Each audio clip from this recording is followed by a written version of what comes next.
Good morning. Good morning. Please have a seat. We are going to start. Please have a seat.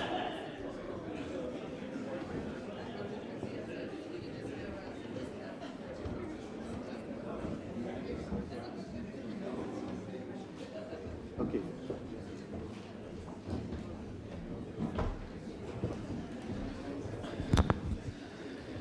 So good morning, ladies and gentlemen. I'm just doing a very short welcome and then we go straight into the program, but just to really welcome you to this place, which is a very historic place. Today is a historic moment for probably two reasons. 16th of July 2019 will be remembered for the UCM here in Cambridge, but 50 years ago, also on the 16th of July, as you know, some 3 people were taking off from launch pad 39A going towards the moon, and I think we have another historic moment here today to commemorate. My name is Joseph Aschbacher. I'm the Director of Earth Observation. There is a very intense program which we are having in front of us. Obviously today we are discussing the 2 prime candidates, one of which will be recommended by the science community and then by ACEO, the Advisory Committee on Earth Observation. I should remind you that the final decision on which mission is being selected is taken by the member states at the Program Board for Earth Observation in September, which will obviously take a good note of the meeting today and the recommendations given by the ACEO, by the Advisory Committee on Earth Observation. But this is a highlight, this is high noon today because 2 competing teams are presenting their mission and from various points of view, from a science point of view, technology point of view, programmatic point of view, and we really look at these missions from all angles and with different criteria in mind, which are all well defined. So I'm really looking forward to a very exciting meeting today. And I welcome you once more. I hand over to Maurice, who is leading you a bit through what is happening next in the program and see what the morning brings and the afternoon brings of this UCM. So thank you very much from my side.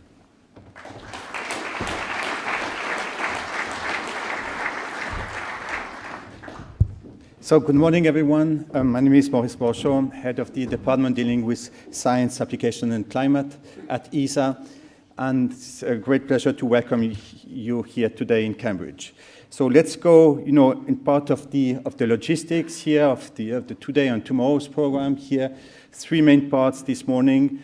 First 1 hour, or 15 minutes introduction, welcome by different speakers, and then we'll go to the core of the matters, the presentation of the 2 candidate missions, FORUM, alphabetical order, we start, and then SKIM in the afternoon here.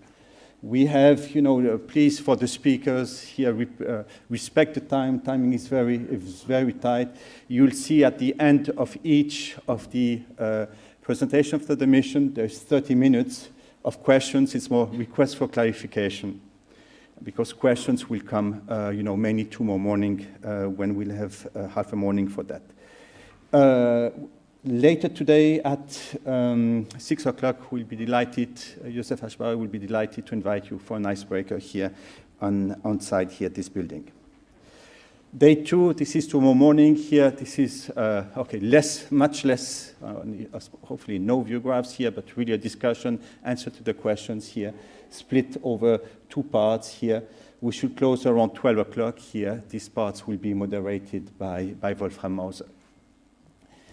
The meeting ends at 12 tomorrow. Lunch will be provided here for the ones who want to stay until just after lunch. General information here about this meeting here. Registration and logistics, especially for taxi or buses, for the ones who want to leave or plan their departure. This is open until tomorrow afternoon here. There's no paper copies here. All the presentations are in electronic format. It's on the website here. The report for mission selection were published a while ago. The presentations that will be made later this morning and this afternoon are online since yesterday here. Internet access, just look at the other side of your badge here. Food and drinks will be provided, the ones here who were already here this morning for breakfast at the dining hall. This is live streamed, so welcome to the rest of the world here. Delighted that you took the time to watch this program here. And please, of course, switch off your mobile here. As you know, everything is by computer. I think below you see it, there is a plug here that you can reload your computer. Just a quick summary where we came from with respect to these two candidate missions.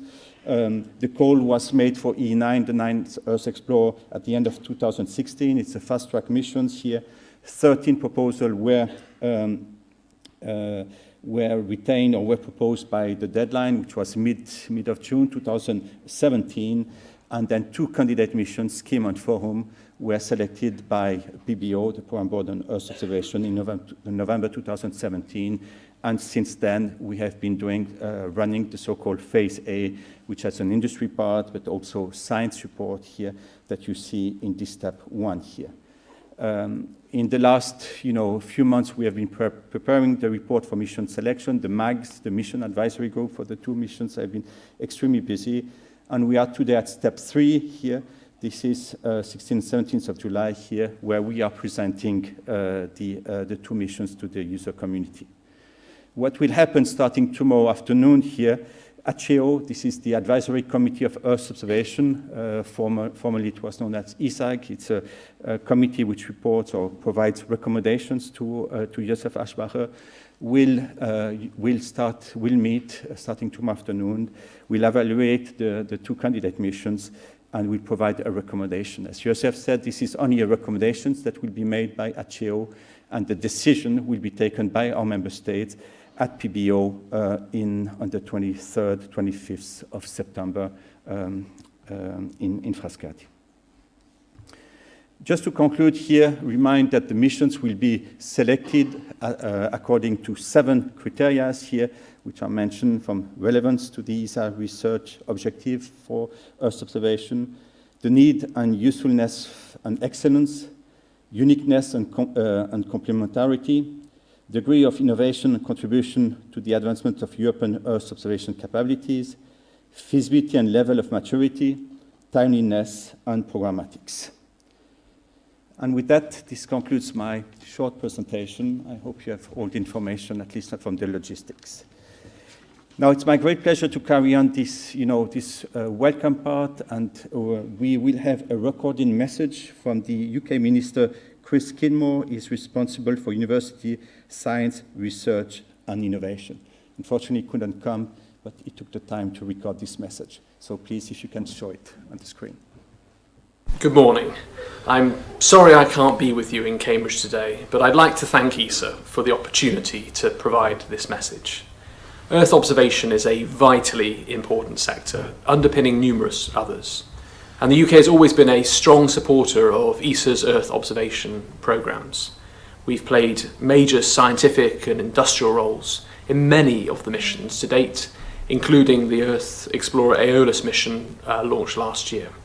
And there are 2 great candidates for the 9th Earth Explorer, which are being considered over the next couple of days. ESA's ambitions for its EO programmes are well aligned with the UK's, and I'm pleased to see that the inclusion of the use of artificial intelligence and machine learning to improve data-driven services, one of the grand challenges identified in the UK's industrial strategy. The UK remains strongly committed to ESA, and we see Earth observation from space as one of the key green technologies that can help us tackle climate change. And that's why we put forward the Truths mission as an Earth Watch candidate at Space 19+ later this year. This aligns with the recently published UK's Green Finance Strategy, outlining our ambition to strengthen the financial services sector whilst maintaining clean, resilient growth.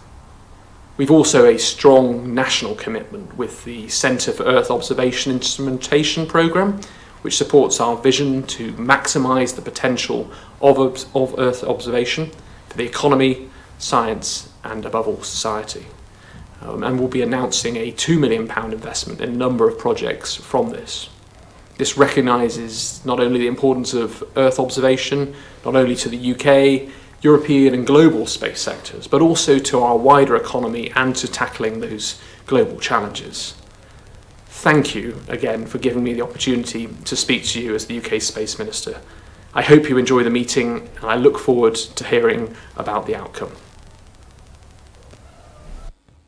Thank you very much for this recorded message.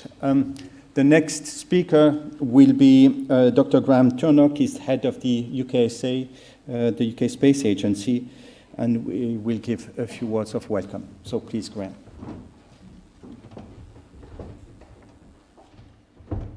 Thank you very much. It's really good to be here today. It's great to see so many friendly faces from the Aeolus launch last year that Minister Skidmore just mentioned, and congratulations again to the Earth observation community and to ESA for such a successful launch of that satellite, which I believe is still operating very much nominally and doing really great work.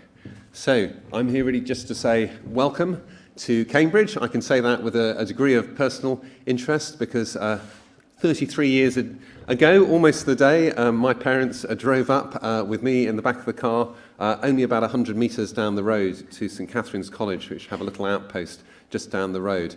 And I started my university career here in this beautiful city. So it's lovely to be back here today. And I really hope that you, if you don't know Cambridge, I imagine many of you do, but if you do or if you don't, please also take the opportunity to see a little bit of this beautiful city over the next couple of days. So I'm here really to tell you a little bit also about what we're doing in the UK Space Agency and why we think it's very important to support Earth observation. So the UK Space Agency was founded in 2010.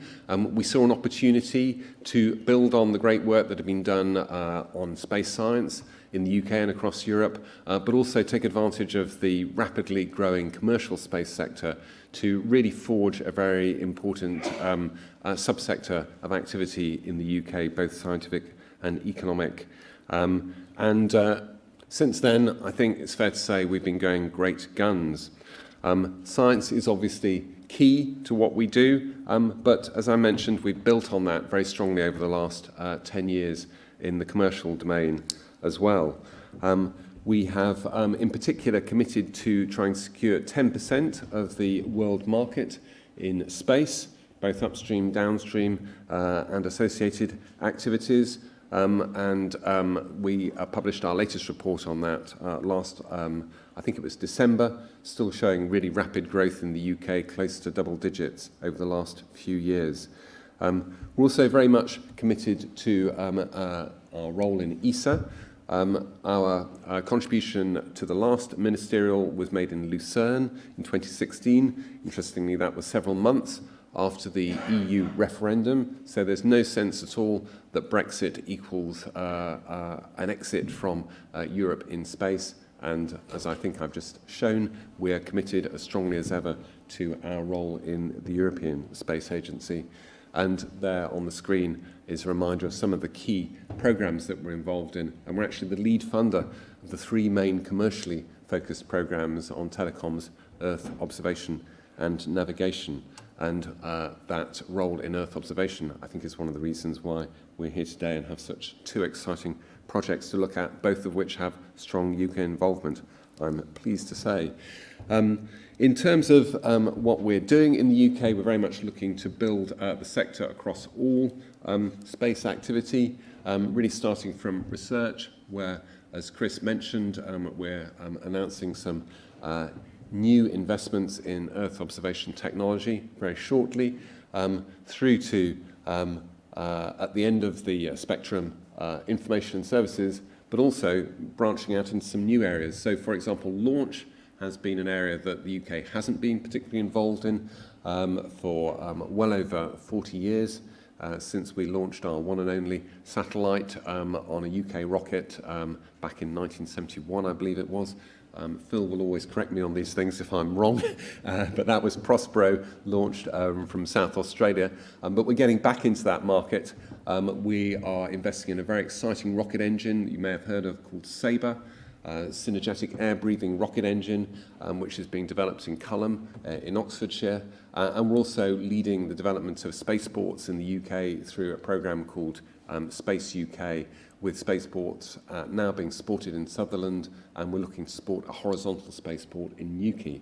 So we're really trying to cover the entire gamut from soup to nuts, as one might say. In terms of our interest in Earth observation, I think Earth observation symbolises very nicely that interest in science and industrial potential at the same time. So it's really a great sector for us, and that's one reason why we're really strongly committed to it. We have a vision that by 2040 we will have maximised the potential of Earth observation.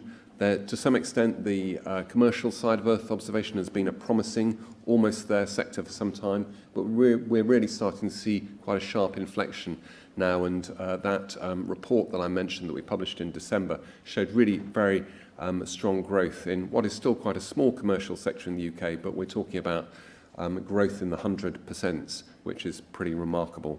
So by 2040, we really want to have completed that transition to a sector which is as commercially active as the navigation sector is, or as the communications sector is, but also to maximise potential for Earth observation for science, which is obviously absolutely critical in what the Earth Observer programme, Earth Explorer programme is focused on. Excuse me. So just a word about truths. I think the fact that we propose truths is a sign of the strength of the Earth observation community in the UK.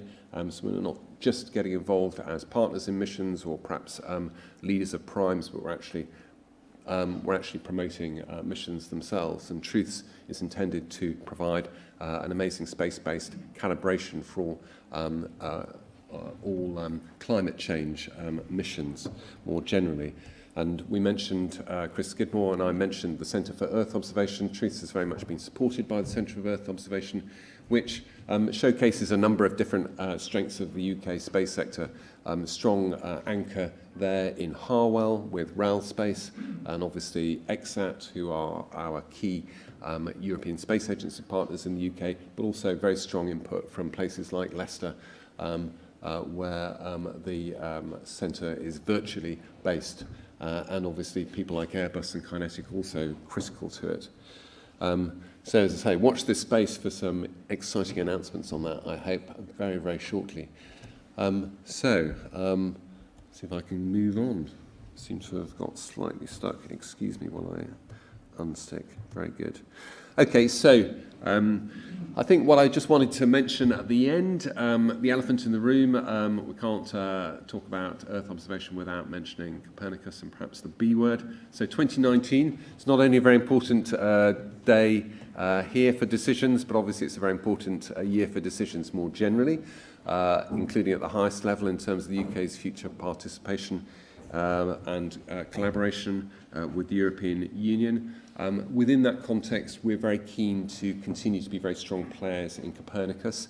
That is challenging at the moment because of the uncertainty around the overall Brexit process, but we are working very closely with our colleagues in ESA. I thank Joseph for his excellent support on this, and with other member states and with yourselves to try and create the maximum flexibility to enable future continued UK participation in that programme.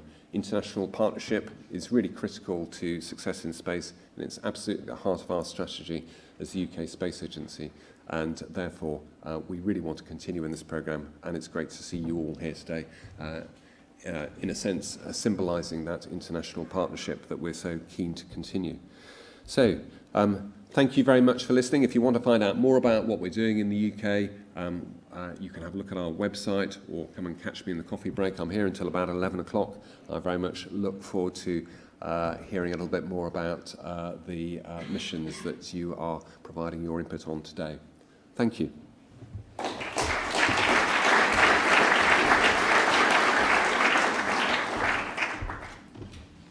Thank you very much, Graham. Now we are hosted in this beautiful city of Cambridge, and it's a great privilege to welcome Dr. Emily Schuckberg. She's Director of the Carbon Neutral Future Initiative from the University of Cambridge. So please, Emily. Let's see if I can get your slides. Yeah, this one.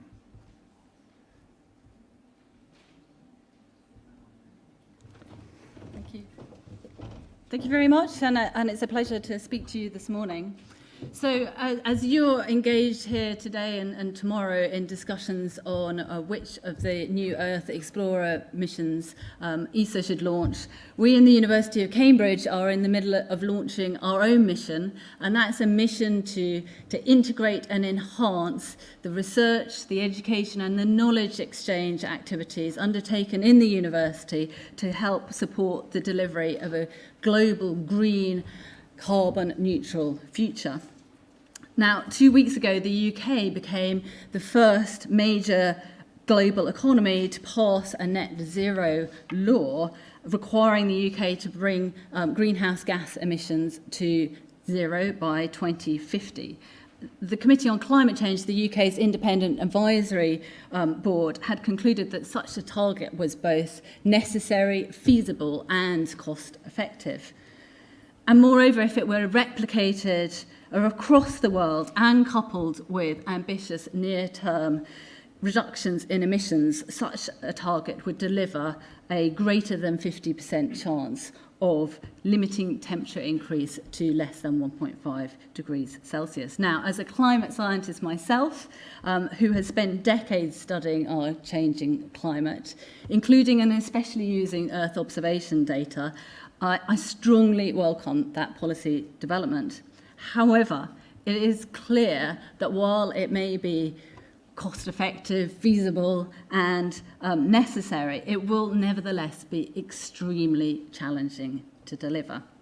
And this is where the University of Cambridge recognises it has a responsibility to use its position as one of the leading academic institutions to provide support. Climate change is one of the most pressing challenges facing humanity. The university's overarching mission is to contribute to society, and one of the greatest contributions it can make is by generating and disseminating the ideas that will shape the future of the world, and by engaging a new generation of leaders and training them with the skills to navigate the global challenges of the coming decades. If we get this response right, we will be able to couple the response to climate change with strong economic growth. Clean growth can become the heart of our modern industrial strategy, as was being mentioned by our minister just a few minutes ago, with research and innovation as the engine of that growth. And I'm going to provide you with just one example. Just 2 years ago, Volvo became the first big manufacturer to say that it would use electric motors in all cars from this year. Since then, manufacturers have fast-tracked their development of electric vehicles. In Norway, electric vehicles now account for nearly 60% of all new vehicle sales. And countries from the UK and France to China and India have all signalled the phase-out of diesel and petrol cars. So a rapid and dramatic decarbonisation of road transport is underway. But international transport by ships and planes is still making an ever-increasing contribution to global greenhouse gas emissions. So what hope is there for decarbonisation of air travel? Work at the University of Cambridge's engineering department in its Whittle lab is attempting to make this a reality. Cambridge has a long tradition of research in propulsion and power. Back as far as 1884, Charles Parsons invented the steam turbine, and today his technology generates over 80% of the world's electricity. In 1937, Frank Whittle ran the first jet engine, and today most of the world's aircraft are powered by jet engines. Over the last 50 years, the Whittle Lab has built on this heritage, partnering with industrial collaborators, in particular Rolls-Royce, Mitsubishi and Siemens, and becoming the world's most successful propulsion and power research laboratory. Over the last few decades, it has developed hundreds of technologies that have driven down carbon dioxide emissions. And a key element of its current research is a portfolio of decarbonisation of air travel. For small, short-range aircraft, there are now over 70 companies globally who are planning a first flight of an electric aircraft over the next 5 years. And the Whittle Lab is a major contributor to much of this research. Medium-range hydrogen fuel cell aircraft concepts are now being developed globally. And for larger aircraft, the Whittle Lab is working on electric tail propulsion as a stepping stone that achieves a significant drop in CO2 use, and in radical new aircraft architectures that show the possibility of reducing carbon dioxide emissions by perhaps 70%. Now, Rolls-Royce alone employs more than 20,000 people in the UK, and through its supply chain, more than 100,000 more. So it is clear that a decarbonised aviation sector could strongly contribute to a green economy, creating thousands of new green-collar jobs and providing benefit to the economy through exports. But this is just one example of a broad range of research activities across the university that are in support of a carbon-neutral future. These range from exploring nature-based solutions in partnership with a broad range of conservation organisations as part of our conservation-focused research. It spans looking at the consideration of policies to accelerate the rapid uptake of innovations or interventions to encourage behavioural change, all the way through to advanced battery technology research in the chemistry department. Now, research has also been taken both here in the university and down the road at the British Antarctic Survey, as well as nationally, aimed at better quantifying climate-related risks and how to manage those risks by building resilience. Already today, rising temperatures mean deadly heat waves and terrible flooding afflicting communities around the world, resulting in billions of pounds worth of damage in the UK alone. Further warming, even if limited to 1.5 degrees, will of course increase all these risks. Fundamental research, much of it informed by Earth observation, is continuing to refine our understanding of those risks and how they impact health, livelihoods, and indeed the economies of the world. Many hundreds of millions of people are exposed to coastal flooding and at an ever-increasing risk of that coastal flooding due to sea level rise. Even if warming is kept to 1.5 degrees, our seas are likely to continue to rise over the course of this century and beyond. A major UK-US research campaign is underway to investigate the Thwaites Glacier in Antarctica. That glacier is thought to be critical to the stability of the West Antarctic ice sheet. And it's now recognised that the effectively irreversible loss of that ice sheet and the vast ice sheet covering Greenland could be triggered between 1.5 and 2 degrees of warming, as has happened in the past. Improving our understanding of those ice sheets is essential to quantifying the risks and is being achieved both by on-the-ground measurements, by information coming from Earth observation and by numerical modelling. Now, one of the most exciting developments at the moment is the application of tools and techniques from artificial intelligence, as was mentioned just a moment ago, to improve our understanding of environmental risks. A new Centre for Doctoral Training, of which ESA is a partner, has recently been launched between here at the University of Cambridge and the British Antarctic Survey.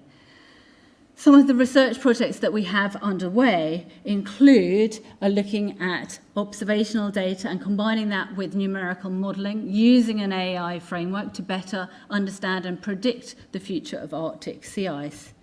They include using Earth observation together with machine learning techniques to track icebergs and better understand some of the physical properties associated with them and the impact on climate change itself. They include monitoring everything from fin whales to woodlands from space, again using machine learning related algorithms.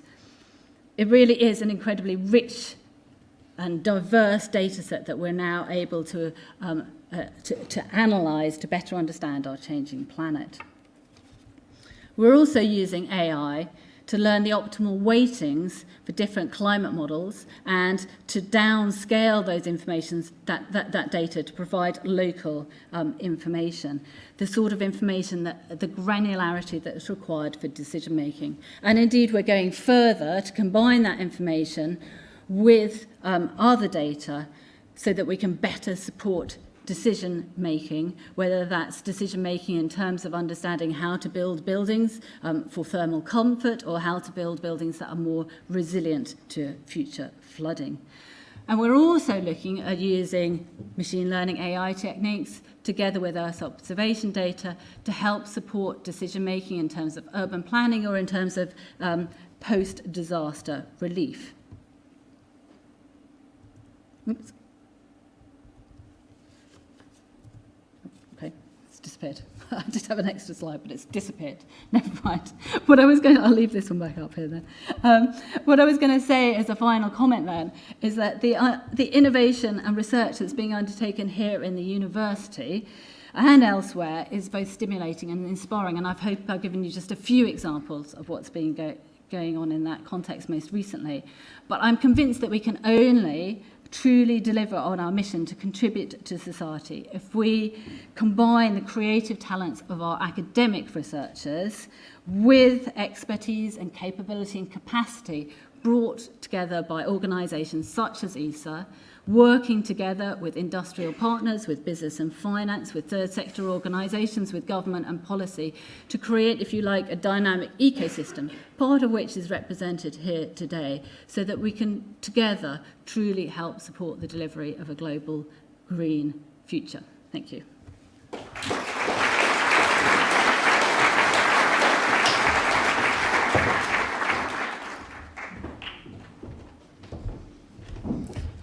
Thank you very much, Emily. Now it's my great pleasure to welcome Josef Aschbacher. He's the director of the ESA Earth Observation Program.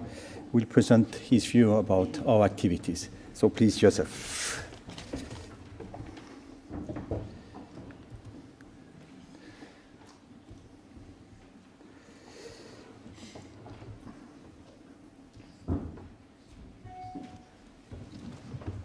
There's a pointer here, if you want. Here, the black one. So thank you, Maurice, and welcome again. And I really would like, having listened now to the speeches of UKSA and Cambridge University, to thank them for their hospitality to have us here and really work closely together. Cambridge is such a wonderful place, and really thank them for providing this fantastic venue here. Let me start the presentation, which is giving the context of the Earth Explorer 9 and how it fits into the overall Earth observation program, with one slide that is a bit unusual, and I hope it works.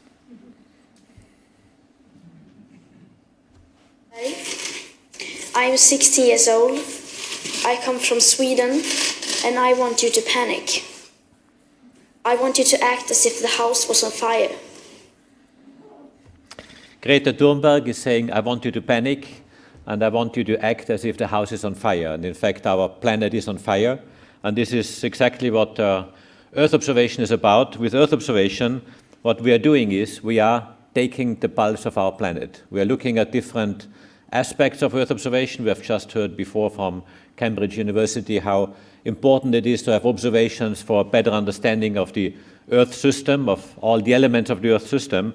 And our Earth observation satellites, as you know very well, are providing a crucial part of these observations of the various aspects of the atmosphere, the oceans, the land surface, the cryosphere, and really to understand their interactions and how this all works together.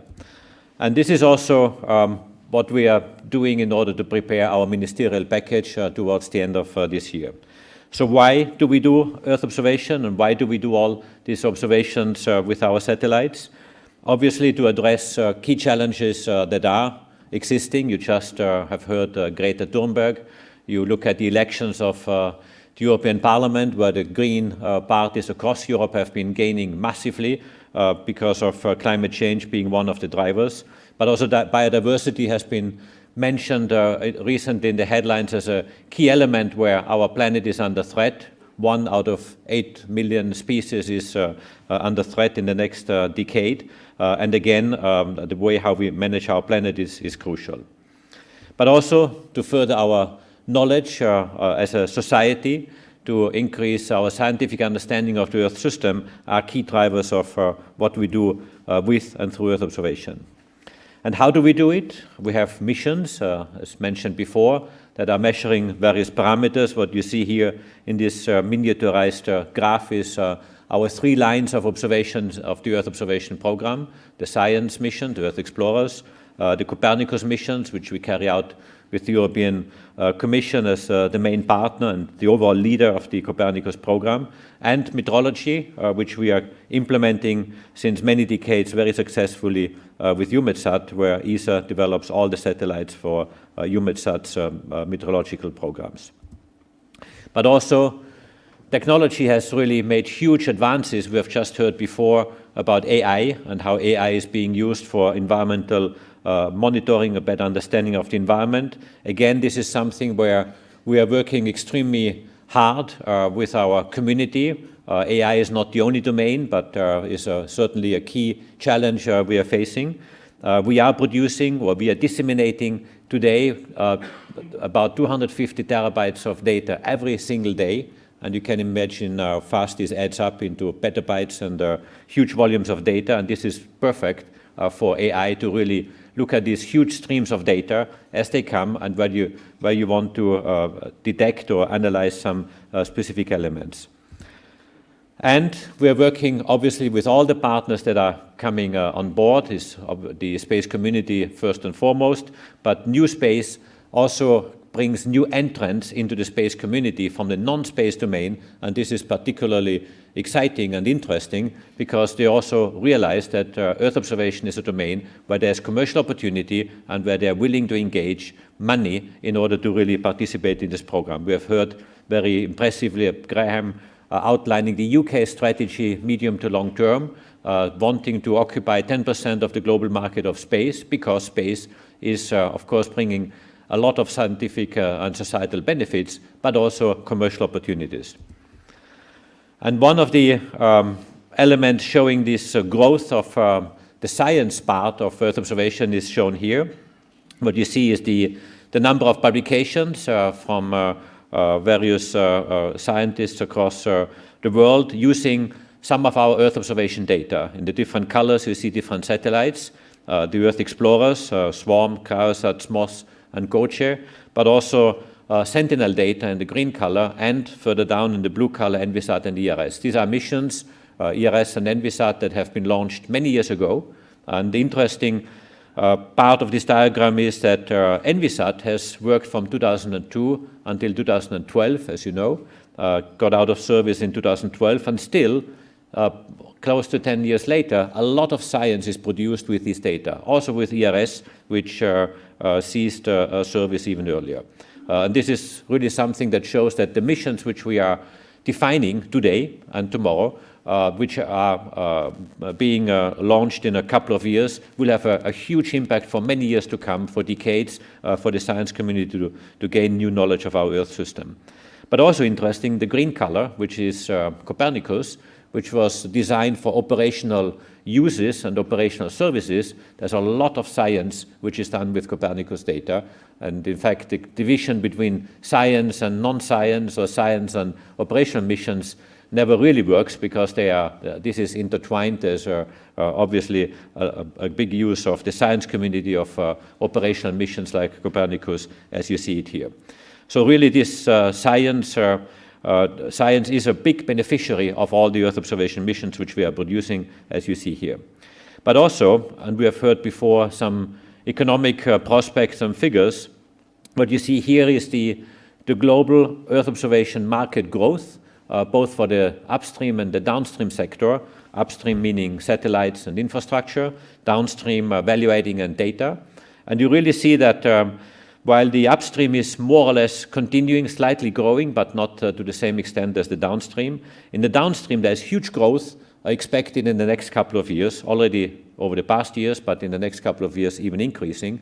And the other interesting element is that this growth is much bigger in Europe as compared to the global average, as you see from this graph here. So these are economic opportunities which are there, and that's why many non-space companies are now investing into space in order to really benefit from this activity. So why do I say all this? Because this sets the context of our ministerial package, which we are putting together right now, negotiating with our member states and our stakeholders and the community at large of what we are offering to ministers to subscribe in November. So what you see here is a tree, the symbol of growth, but also nature, sustainability, which goes well with Earth observation. And you see the different elements of the tree. On the bottom, basic activities, the roots, which are nurturing the tree and providing the foundation in order for it not to fall. These are activities which we have in our Earth observation program called EarthNet and LTDB in the past, now Heritage Data, which are really providing the fundamental aspects of research and technology development. But then, very important, FutureEO, which is the trunk, which is fundamental in order to really get up to the upper parts of the tree, the fruits, which are the operational programs which you see up there. FutureEO is really providing the fundament and therefore across the board, and therefore is absolutely necessary to nurture all the rest of the tree. And then up there you have the various more operational programs, more commercially oriented programs, which are listed here and which I explain in a minute. This is FutureEO, which is the trunk, which really shows the fundamental aspects of the Earth observation program, which covers all the elements of Earth observation, from technology development, system architecture, obviously capturing all the requirements of the science and the user community, and defining missions, what they should be doing, and developing technology up to a certain level of technical readiness. Then you go to build the mission, satellites, in this case the Earth Explorers, so today Earth Explorer 9 being on the table, 2 candidates. Then the operation of these missions and the exploitation or the use of these missions on the right-hand side with various modern tools. You also see AI, cloud computing, data analytics, Internet of Things as key elements in the use of these data, which are obviously those elements that are making good use of all the investments made in the infrastructure. And this is something that goes very well together. Some of the new features of our FutureEO program are the Scouts missions, which you see on the left-hand side, which are, in addition to the Earth Explorers, smaller satellites of limited duration in terms of development, but also budget, which we are developing faster, still with a science angle, to nurture a new community and new investments in space through smaller satellites. For example, these Scout missions, we have now ITTs open for ideas. They are having a size in terms of budget of 30 million, and they should be developed 3 years after the start of the development phase. So this is relatively short, with limited budget, but really to stimulate a market which is there and which is existing. You also see FESATs, which is a new element which we launched. FESATs are usually very small satellites. CubeSats, where we test new technology. We are developing right now one with an AI chip on board, which is quite novel, and which should be launched in September, but due to the Vega issue which we had just a few days ago, this launch may now be postponed a bit further. So this really is the fundament of our Earth observation program, FutureEO, the trunk of the tree. And at the core is the selection of the Earth Explorer 9, which is taking place through this UCM in terms of recommendation by the Advisory Committee on Earth Observation. Just a word on Earth Explorer 9, and you, I'm sure, know all the facts, and you have seen this in various communications, but just to recall some of the key elements. The targeted overall budget is 260 million, which includes industrial cost, launch, operation, and the ESA cost of the mission. 260 million is not large. It's a relatively small Earth Explorer, but the amount of money is not necessarily a defining criterion for the amount of science you get. I take another example, which is Cryosat, which was also a smaller mission, but delivers tremendous science. And this Earth Explorer 9, the 2 candidates we have, will do a lot of science with the money which will be on the table. Will be launched on a Vega C and a dual launch configuration. It really focuses on advancing science, but also with a societal contribution to societal challenges, and they must have obviously a degree of innovation in terms of technology and scientific maturity. Just a few words on the timing. As you see it here on the screen, the call was released in December 2016. We received 13 proposals by mid-17. The two candidates, FORUM and SKIM, were selected in November 2017 to enter phase A.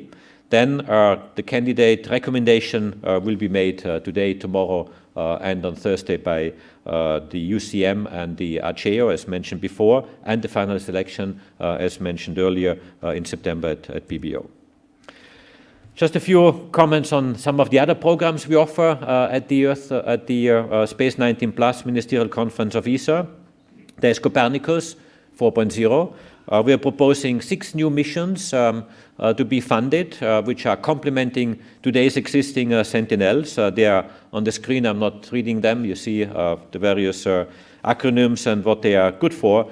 But really to say that we are, together with the European Commission and with EUMETSAT, preparing the next phase of Copernicus, and these missions will have an impact of the next not only years but decades in order to provide new measurements of our Earth system. So quite an exciting phase in which we are in Copernicus to expanding towards new parameters that are required from the community.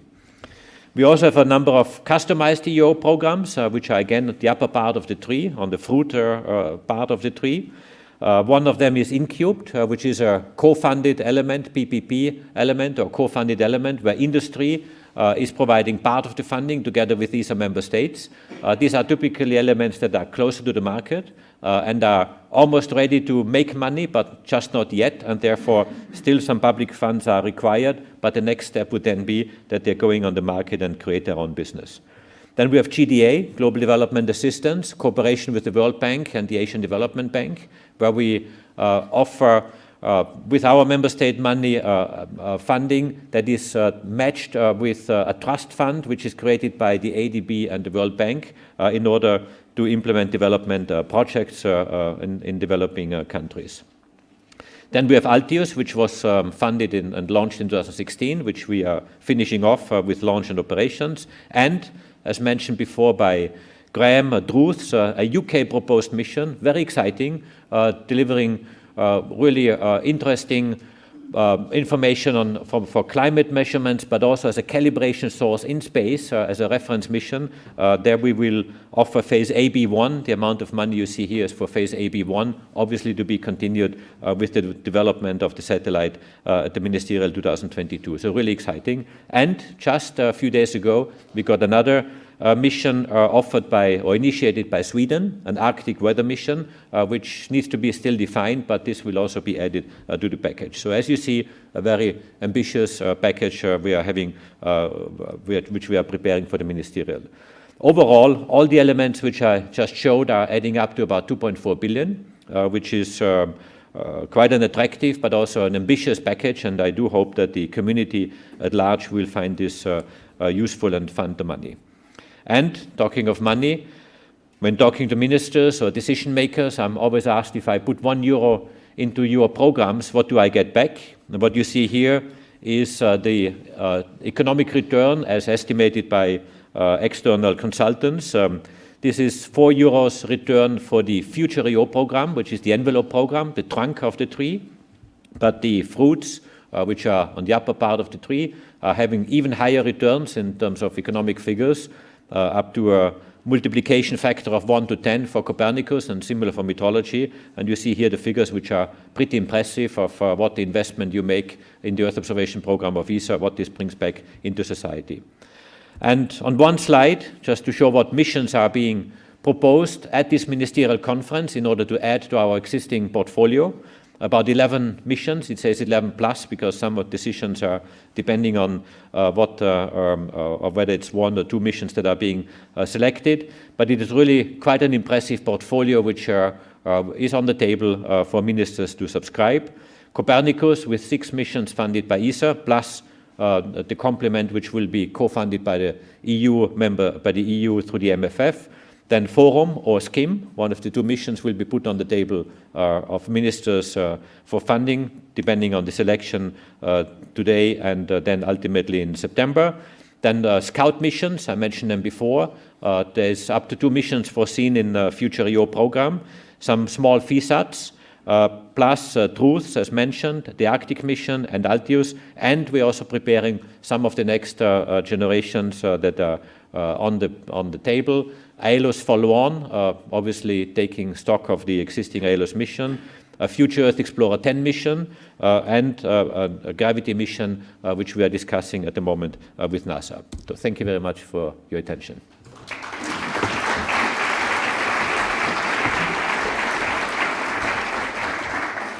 Thank you very much, Josef. Last speaker here from this introduction session will be Professor Wolfram Mauser from the University of Munich. He is the acting chair of ACEO.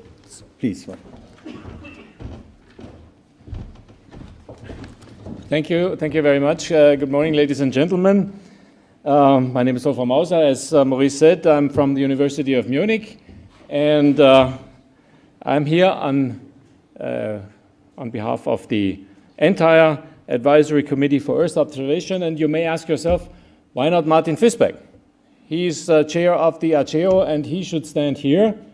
Now, the thing is that one of Martin's institute's members participates in one of the proposals and is also a member of the mission advisory group of that proposal.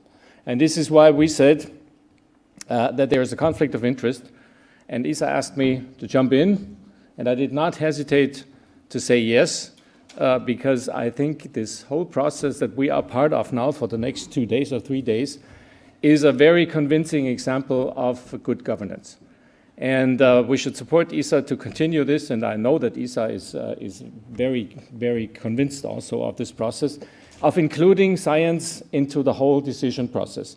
Now what the plan is for the next 1.5 days, and also following this, the meeting of ACEO afterwards, is to have a clean and transparent discussion among scientists and among everybody who is interested on these 2 missions, and to find out objective criteria which one of those missions should be selected to become a satellite. Now this is not easy on the one hand. On the other hand, I think it is necessary. And to have this as a process, I mean, after all, this is a lot of money involved. After all, there is a lot of chances involved for many people. As a process that is open and participatory for scientists and science is something that is very precious and is something that we as scientists should participate in. I don't want to say much about ACEO. ACEO has been funded 2018. Before it was ESAC, and I was chairing ESAC at that time. And now ACEO has become broader.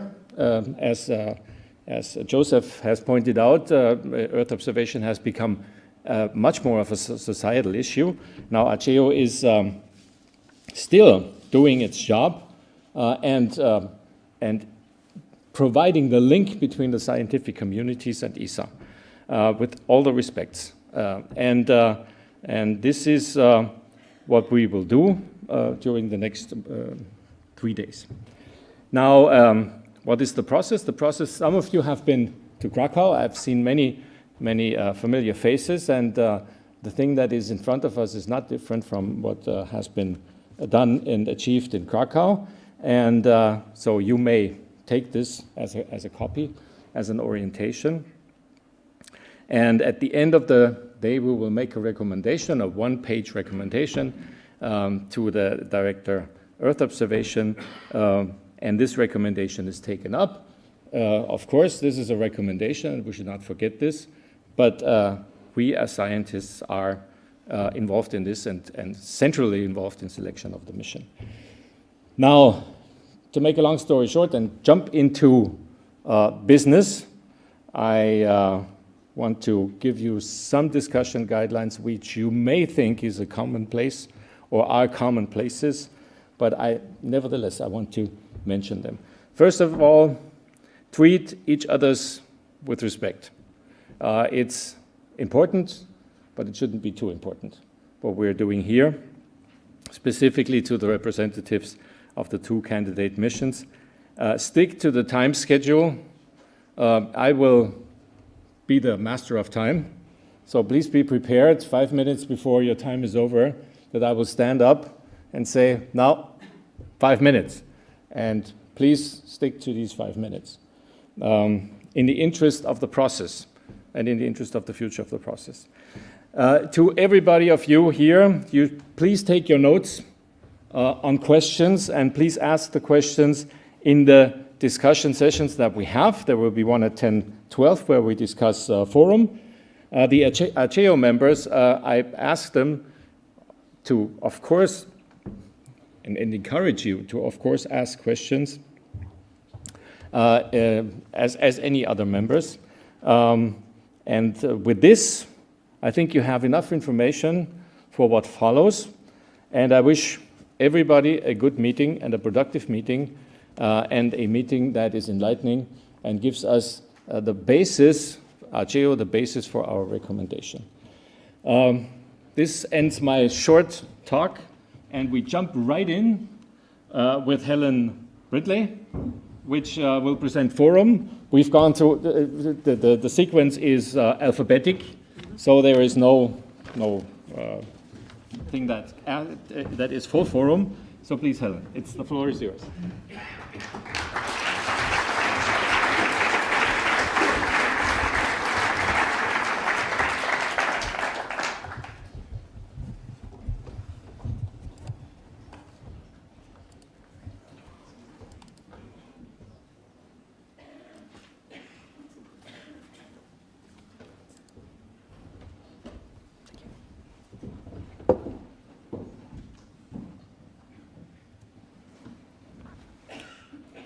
Well, good morning, everybody. First of all, it's my pleasure to be given the opportunity to present the first scientific presentation on behalf of the Far Infrared Outgoing Radiation Understanding and Monitoring, or as we call it, FORUM mission.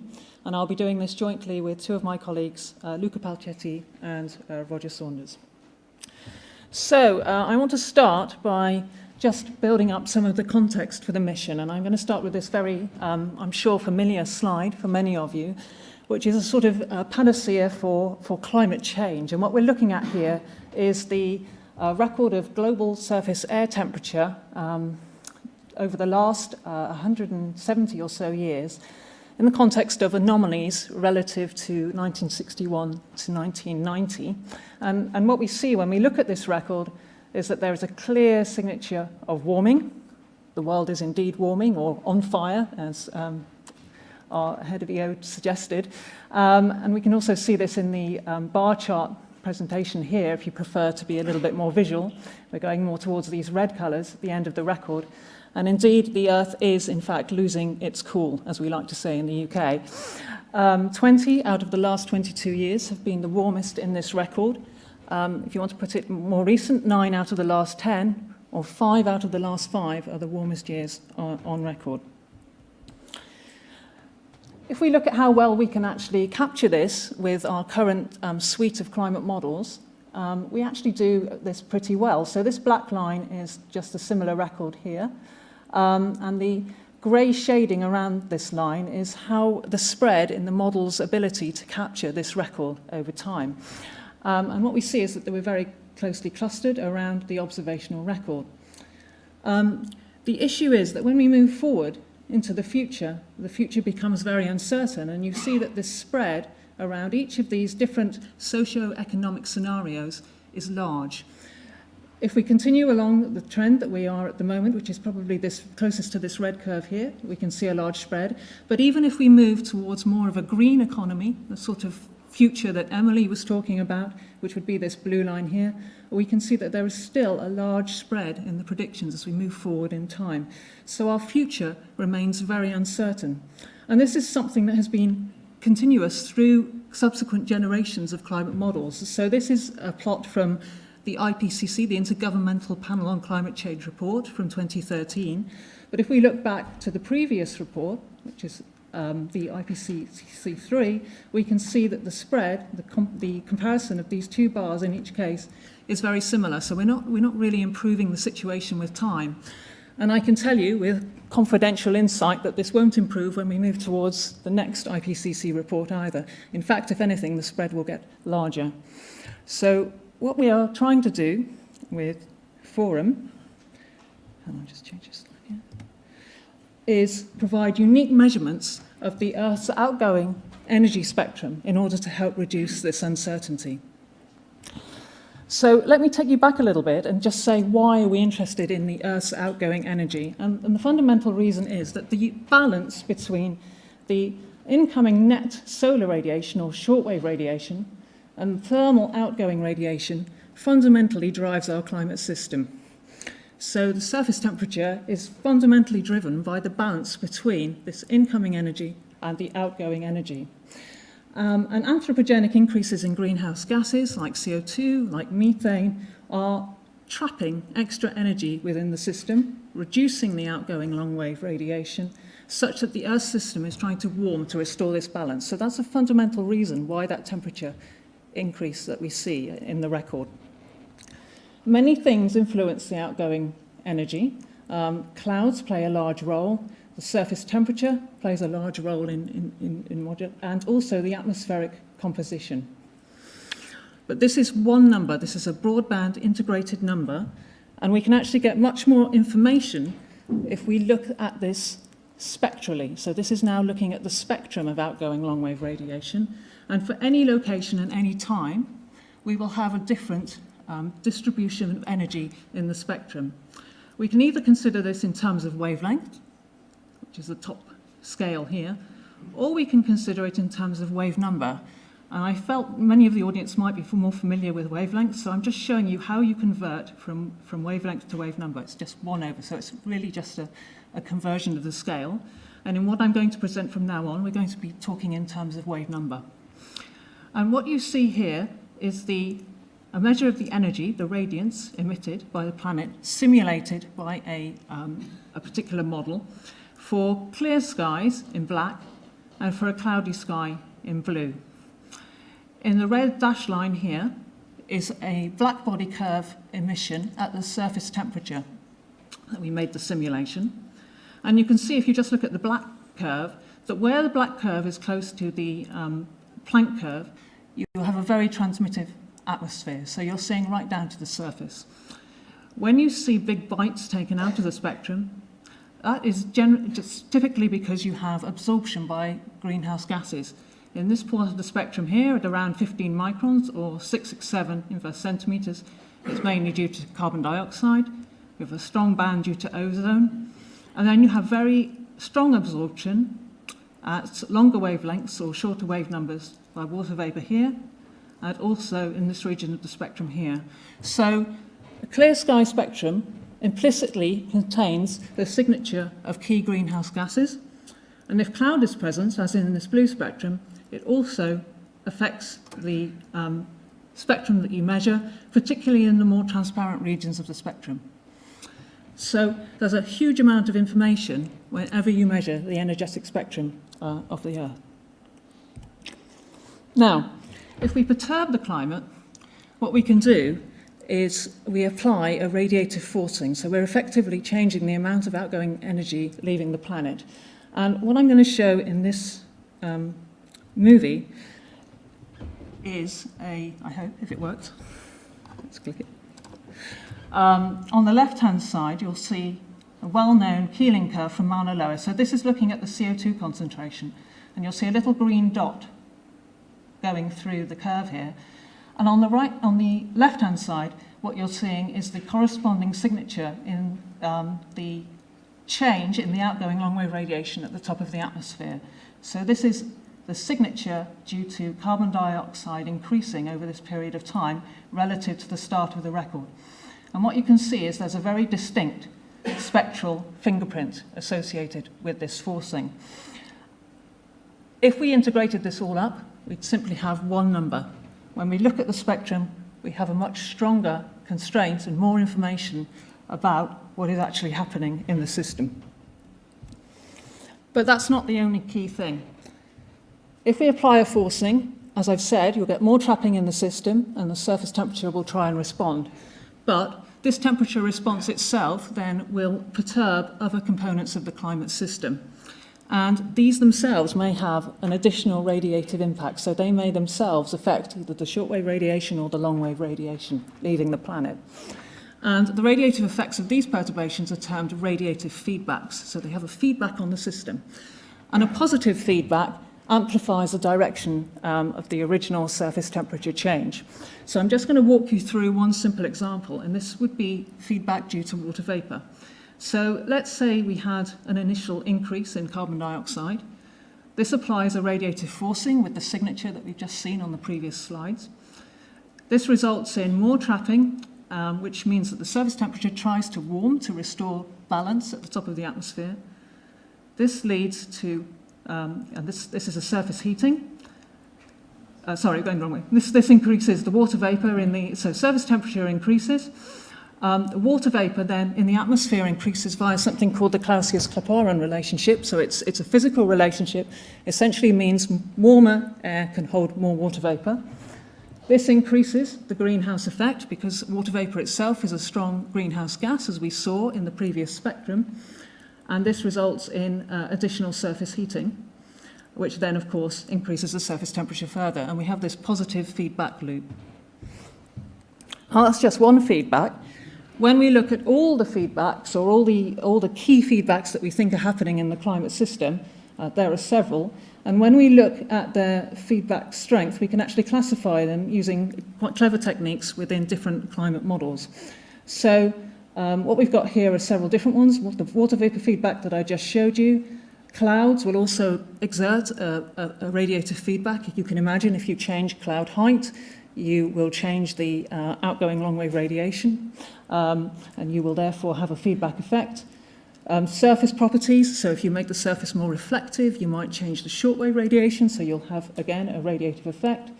Lapse rate feedback, which is to do with the change in the temperature profile, which again will cause the long-wave radiation to change.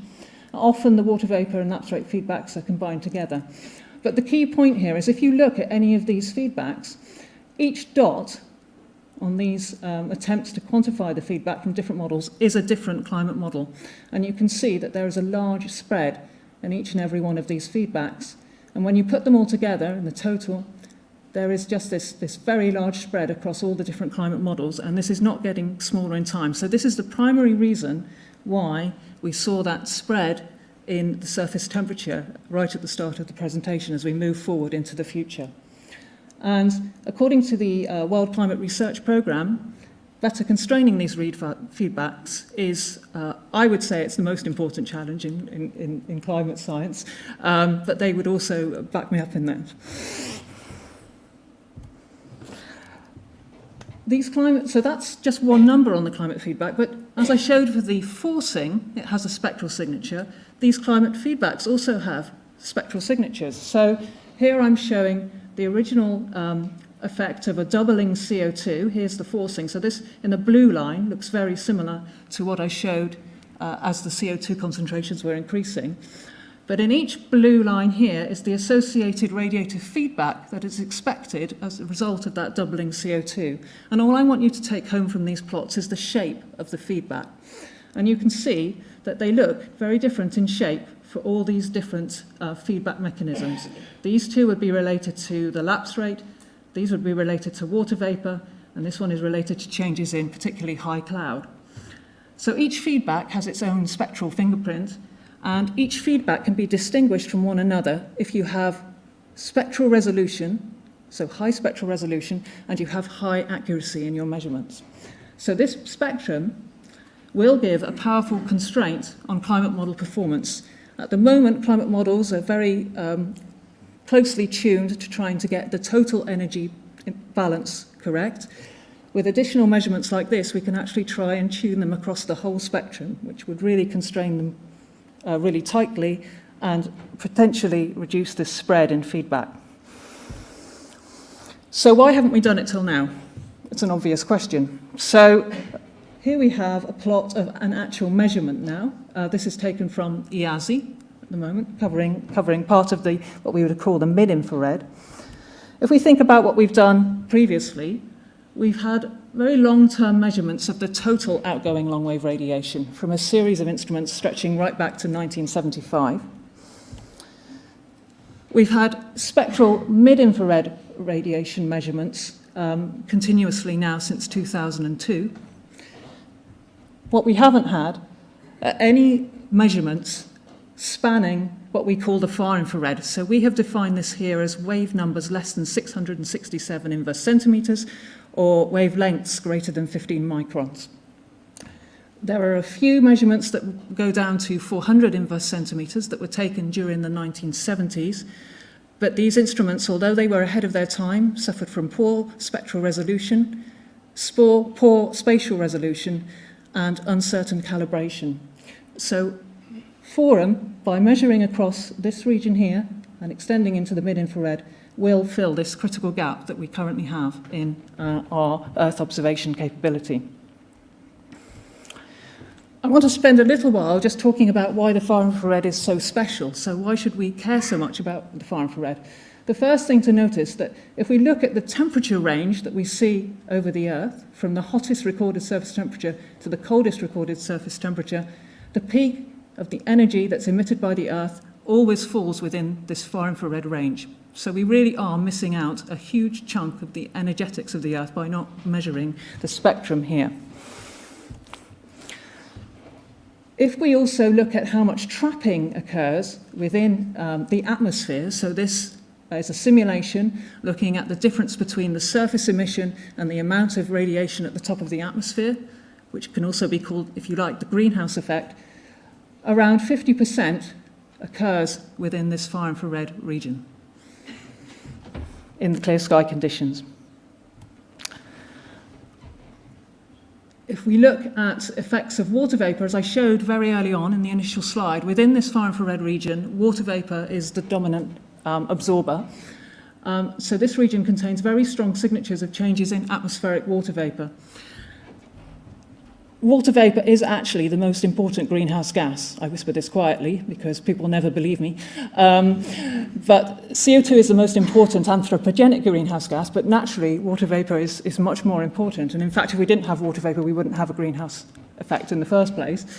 So a very small increase in water vapor can induce a trapping that is equivalent to a doubling of CO2. And if this perturbation occurs in the mid to upper troposphere, a significant fraction, in fact the dominant fraction, occurs within the far infrared. So this is very important for the water vapor feedback.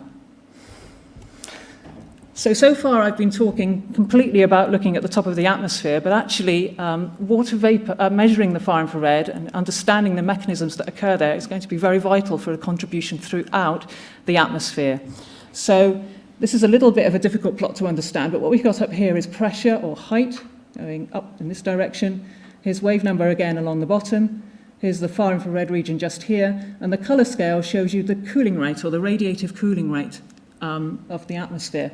And what you can see is it's absolutely dominated by cooling in the far infrared, particularly as you move towards the upper troposphere. So for clear sky radiative cooling, the far infrared makes the dominant contribution, and that will be a key driver of atmospheric dynamics. And in fact, if we make small adjustments or improvements to the spectroscopy, so the position of lines or absorption features within the far infrared, we have a very strong impact on the vertical cooling rate profile. So it's really key to get this right, not just for the top of the atmosphere, but all the way down through the atmosphere. And the far infrared was thought for a long time, because of this strong water vapor absorption, not many people were too interested in what was going on with surface emission within the far infrared. But actually, as you go towards drier atmospheres, so here we're going from probably a sort of typical mid-latitude atmosphere to a very dry atmosphere that might be characteristic of Arctic regions, what happens is that micro windows open up across the far infrared. So in this first plot, when you've got a reasonable amount of water vapor, there's not much transmission from the surface to the top of the atmosphere. But you get drier and drier, you see more and more of the surface in the far infrared. So your observations at the top of the atmosphere are sensitive to surface emission, and actually some of that surface emission is escaping to space. And this could actually be very key for high latitude and high elevation warming, both regions which are warming faster than the global mean, and are particularly sensitive, we think, to climate change. So far I've talked mostly about clear sky conditions, but we should also not forget cloud at all, because as I showed in the original energy budget diagram, that has a huge influence on the energy balance. So what I'm showing in the top plot here are some recent findings from active sensors, so this is LiDAR and radar, who have looked to work out what the ice cloud percentage occurrence is across the globe. And if you look at it around in the global mean, about 53% of clouds are ice cloud. If you then have a look at how that plays out in terms of cloud thickness, so this is what we call cloud optical depth. It's a measure of the transparency of the cloud. You will see that for very thin or for thinner cloud, there's about 50% of these ice clouds that we see here are pretty thin. Now, that's important for the far infrared, because when we look at the refractive indexes of water in red and ice in blue, there is a strong difference in the refractive indices in the far infrared, and the imaginary part of the refractive index, which is what I'm showing here, controls the absorption properties of the cloud. So what we expect to see when we are in this absorption minima here is much more sensitivity to cloud particle size and cloud habit or shape than we might see from conventional measurements in the mid-infrared. And this is particularly true for optically thin cloud, which, as we can see from these plots, is widespread and important. So what does this mean in terms of what FORUM will give us by measuring this far infrared spectra? Well, the first thing that we want to point out is that greater than 50% of the outgoing long-wave radiation is within the far infrared. These are climate model simulations showing the fraction of the total of the far infrared outgoing radiation to the total radiation. And what you see is that over most of the globe, the fraction is close to half. And as you move more towards the polar regions where it's colder and you're shifting the Planck function, that fraction increases. So what FORUM will allow us to do is, for the very first time, understand the dominant mechanisms that control this far infrared outgoing long-wave radiation. And that will mean that we avoid what we're doing at the moment, which is relying on either simulations or extrapolations from what we see in the mid-infrared. So just from a purely scientific method viewpoint, I think this is absolutely key. Secondly, if I take you back to the feedback plots I showed earlier and just highlight where the far infrared is on each of those feedback plots, what you see is a large proportion of the signals associated with key forcings and feedbacks are seen within the far infrared. And what that means is that FORUM observations will allow us to have information on all of these key feedback mechanisms and indeed the forcing mechanism to start with, because up to now we haven't even measured this side of the CO2 band spectrally.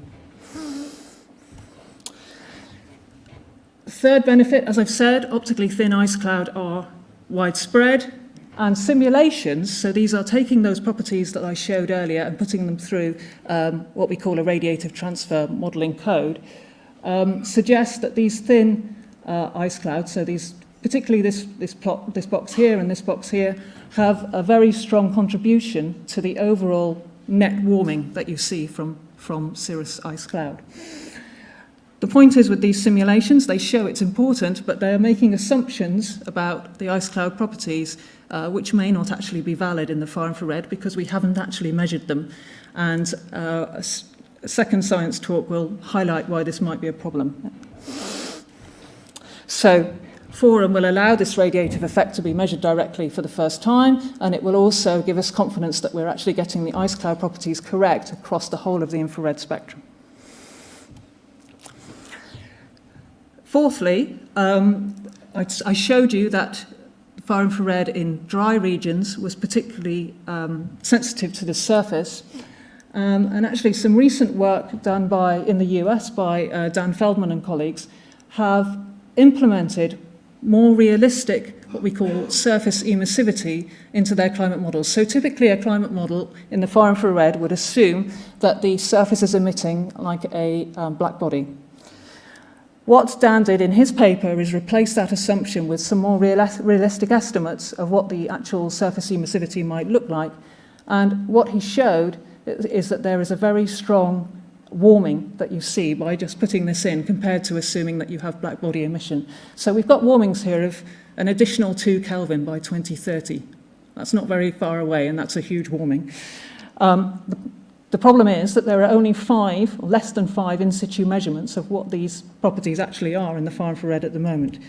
So FORUM will provide the spectral observations needed to better obtain this information over a wider spatial range and time range. The fifth thing that we can do, related again to the Arctic, is that we can try to understand why we see persistent model biases in the Arctic. So something that's been very persistent over the Intergovernmental Panel on Climate Change reports is a consistent cold bias in wintertime in the Arctic, particularly over the Arctic Sea, so sea ice and the clear ocean. And a recent paper in Nature has shown that the key thing that we need to understand is the long-wave radiation in that region. So FORUM, again, will provide us the measurements that we need to drill down into what's causing these biases, and it may well be related to those surface properties that I was talking about. So FORUM is going to be a true explorer. We are going to evaluate the role of the far infrared in shaping the current climate, with the aim of reducing uncertainties in predictions of future change. We're going to build this highly accurate global data set of far infrared radiances. We're going to use these measurements to try to understand and constrain the processes that control the energetic transfer in the far infrared and therefore the Earth's greenhouse effect. We're going to update how we parameterize these processes in models, starting with our radiator transfer models, but then moving to the more coupled Earth system models. And we're going to characterize these critical feedback mechanisms. And there'll also be a lot of additional benefit for retrieving ice cloud properties, surface emissivity, and water vapor. Our primary goal then is to measure the spectral distribution of the Earth's outgoing long-wave radiation, as I've said, encompassing the far infrared for the first time. We will evaluate the underlying spectroscopy in the region and the cloud models that are being used, and we will tie the observed radiative signatures to the variability in the components that are causing that variation. And this will provide a very stringent evaluation of the processes and the feedback mechanisms that are happening in our climate models today. Our additional benefits will be the retrieval of far infrared surface emissivity over an extended area and extended time for the first time. We will assess the additional benefit of what far infrared spectral radiances bring to water vapor retrievals compared to what we can do with the mid-infrared spectral radiances we have now. We will detect better from passive instruments optically thin ice cloud, and we will retrieve optical depth, cloud top height and particle size consistently across the mid-infrared and the far infrared. And with that I will stop and move on to Luca, who will tell you more about the instrumental characteristics.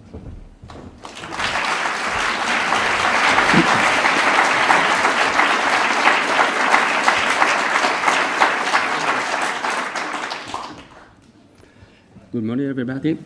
So, with FORUM, we would like to measurement the spectral radiance emitted by the Earth at the top of the atmosphere. So, we want to measure the spectrum, as we have already seen. To do this, we need a spectrometer, which is the main instrument of this mission. At the same time, we want to characterize the scene that is observed. That's the spectrometer, so we need a thermal imager working in the more transparent region of the atmosphere, and to be sensitive to the surface and the clouds for scene heterogeneity characterization. The observation will be at Nadir. The spectrometer has a single pixel with 15 kilometers of diameter.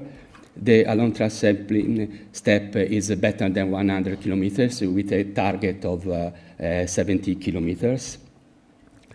The thermal imagery footprint is a little bit larger than the spectrometer in order to sample this homogeneity. So it is 36 by 36 square kilometers with a resolution of 600 meters.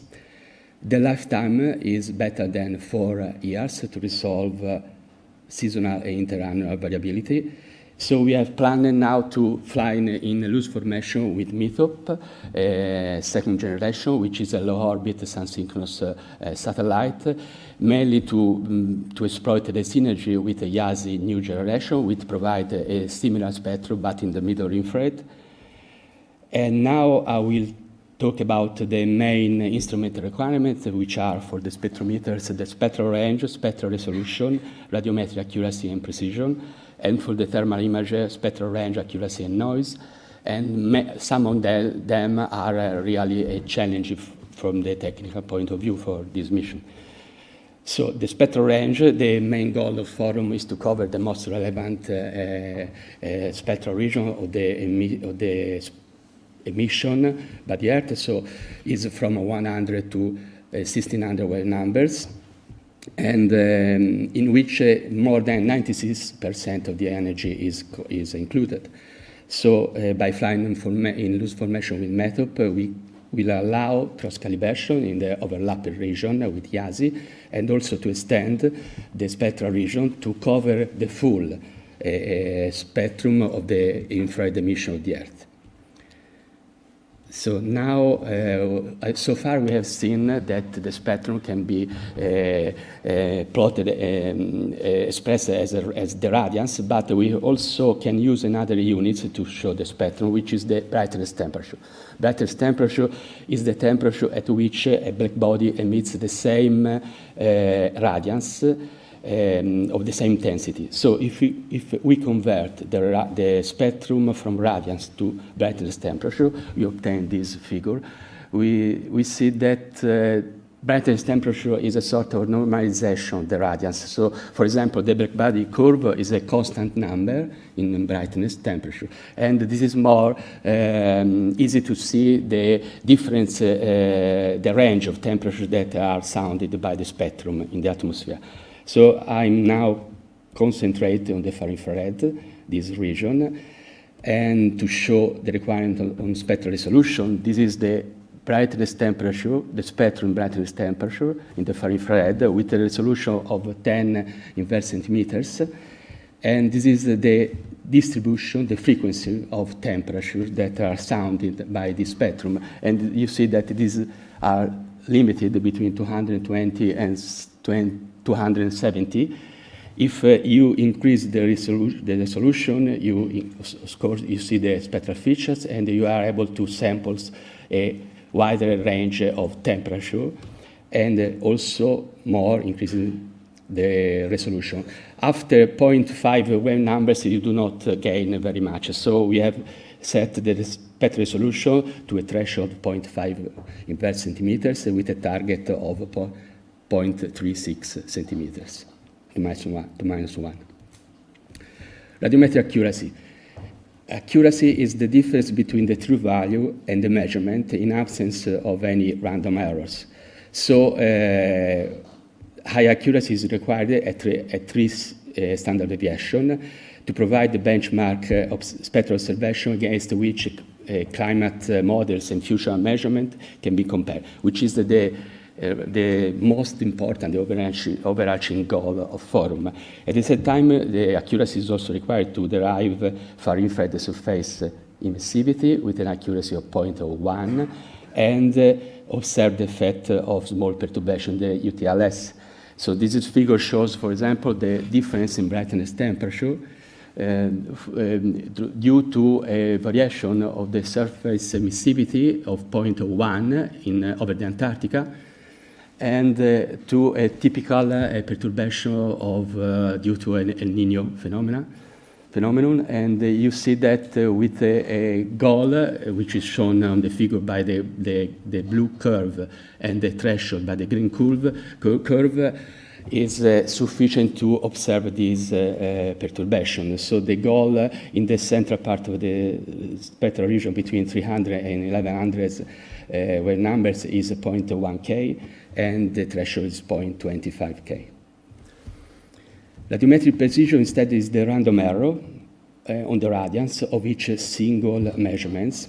So radiometric precision should be sufficiently low to be negligible on average at a climatological scale, and at the same time should be sufficient to meet the other objective of FORUM, to retrieve for each single measurement a few parameters of the atmosphere: water vapor profiles, cirrus cloud properties, and far-infrared surface emissivity. These two figures shows, as an example, the difference in the radiance spectrum calculated for a perturbation of water vapor to the left side in clear sky condition. The red curve is for perturbation of 10% and the green curve for perturbation of 15% for different scenario. And to the right figure, you can see the perturbation of ice water path, cloud top and bottom high, and particle diameters for a thin cirrus cloud case. And you see that there are a lot of differences in the far-infrared, so we have put a requirement in the region between 200 and 800 weight numbers, which is 0.6 milliwatts per square meters, the radiance inverse centimeters, and with a goal of 0.4, which is sufficient to observe this kind of perturbation.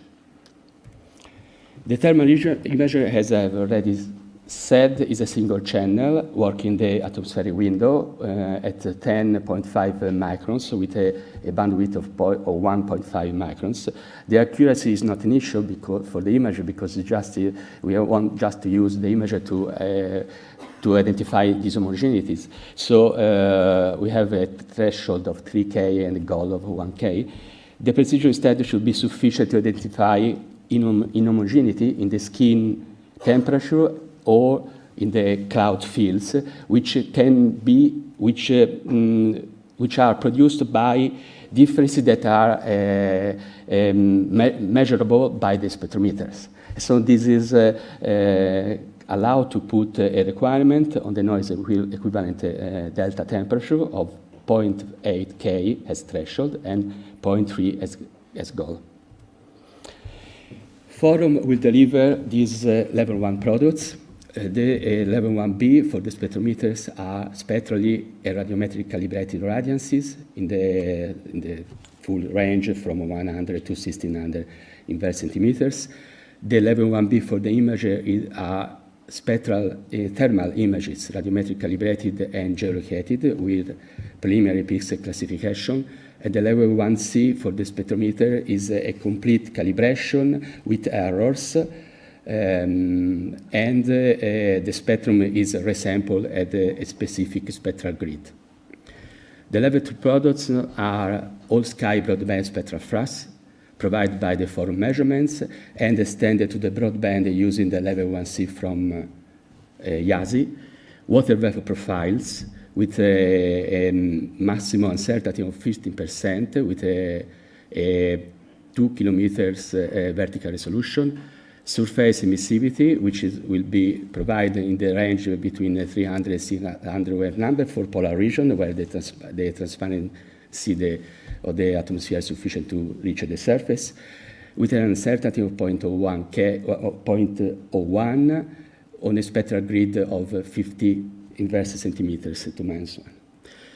And cloud parameters, which are ice water path, cloud top high, and particle size diameter, with an uncertainty of 20 grams per square meter, 1 kilometer, and 20% respectively. So, but how we do obtain the level 2 products? This is a scheme of the retrieval approach, starting from the level 1C product. We go to a cloud detection classification module. If the scene is clear, in clear sky, we retrieve water vapor profiles, surface emissivity, and has a side product, temperature profile, surface temperature, precipitable water vapor. If cloudy, we check if the cloud is thick or thin. Is thin, we can retrieve ice ice water path, cloud top high, and particle size. And the other clear sky products. If thick, we can derive the cloud top high, and if possible, the ice water path, depending on the thickness. And has side product through a temperature profile above the clouds and the temperature of the cloud top. All these products can be used to calculate spectral fluxes. And using YASI, we can deliver also all sky broadband spectral fluxes. More specifically, for cloud classification, each observed spectrum is classified as cloudy or clear sky using machine learning classification algorithm, which exploits a similarity index. Cloud spectra are classified according to cloud phase, solid, liquid, or mix, or type, cirrus, cloud, medium, low altitude ice cloud. This two figure shows an example of classification. Here are the cases correctly classified as clear sky. In red are the cases correctly classified as cloudy. In blue here are cases which are wrongly classified. They are classified as clear, but they are cloudy. So you can see that the misclassified clouds can be reduced using more information coming from the far infrared. These results provided by Maestri. So a few words about the retrieval method of the other parameters. So this is an example in which you can see that the observed spectrum is simulated by using a true profile. So the retrieval starts by simulating the observation with using an initial guess, which can be very different from the real profile. So if you take the difference between the simulation and the measurement, you obtain the blue curve, which we call the residual, and the retrieval adjusts iteratively the profiles, the state parameters, the profiles, in order to reduce the residual. At the end, we have retrieve profiles with errors within close to the truth, hopefully. And here we have reduced the residual, which are inside the noise, as shown by this zoom. So one of the main goals of FORUM is the characterization of the Earth radiation budget. To do this, we need to measure the ongoing long-wave radiation flux, but from space, typically, we measure the radiance, so we have to convert radiance into flux, and there are different techniques to do this.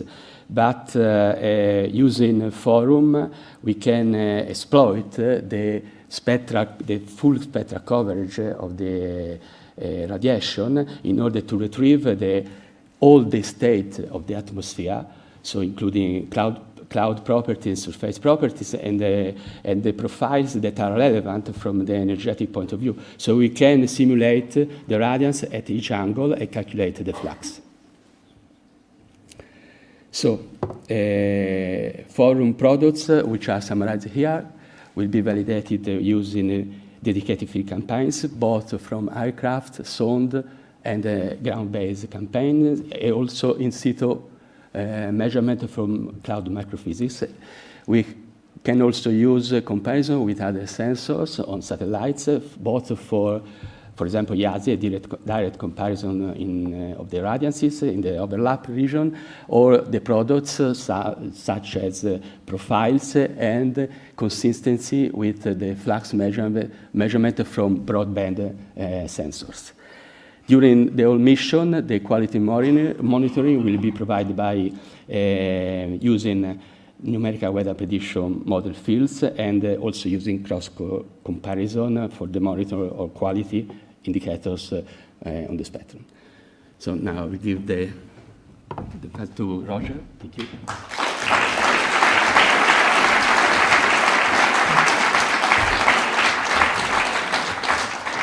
Good morning, everybody. So I will finish this part of the presentation with a few slides on the reasons why I think we need FORUM now and what the potential societal benefits of FORUM will be.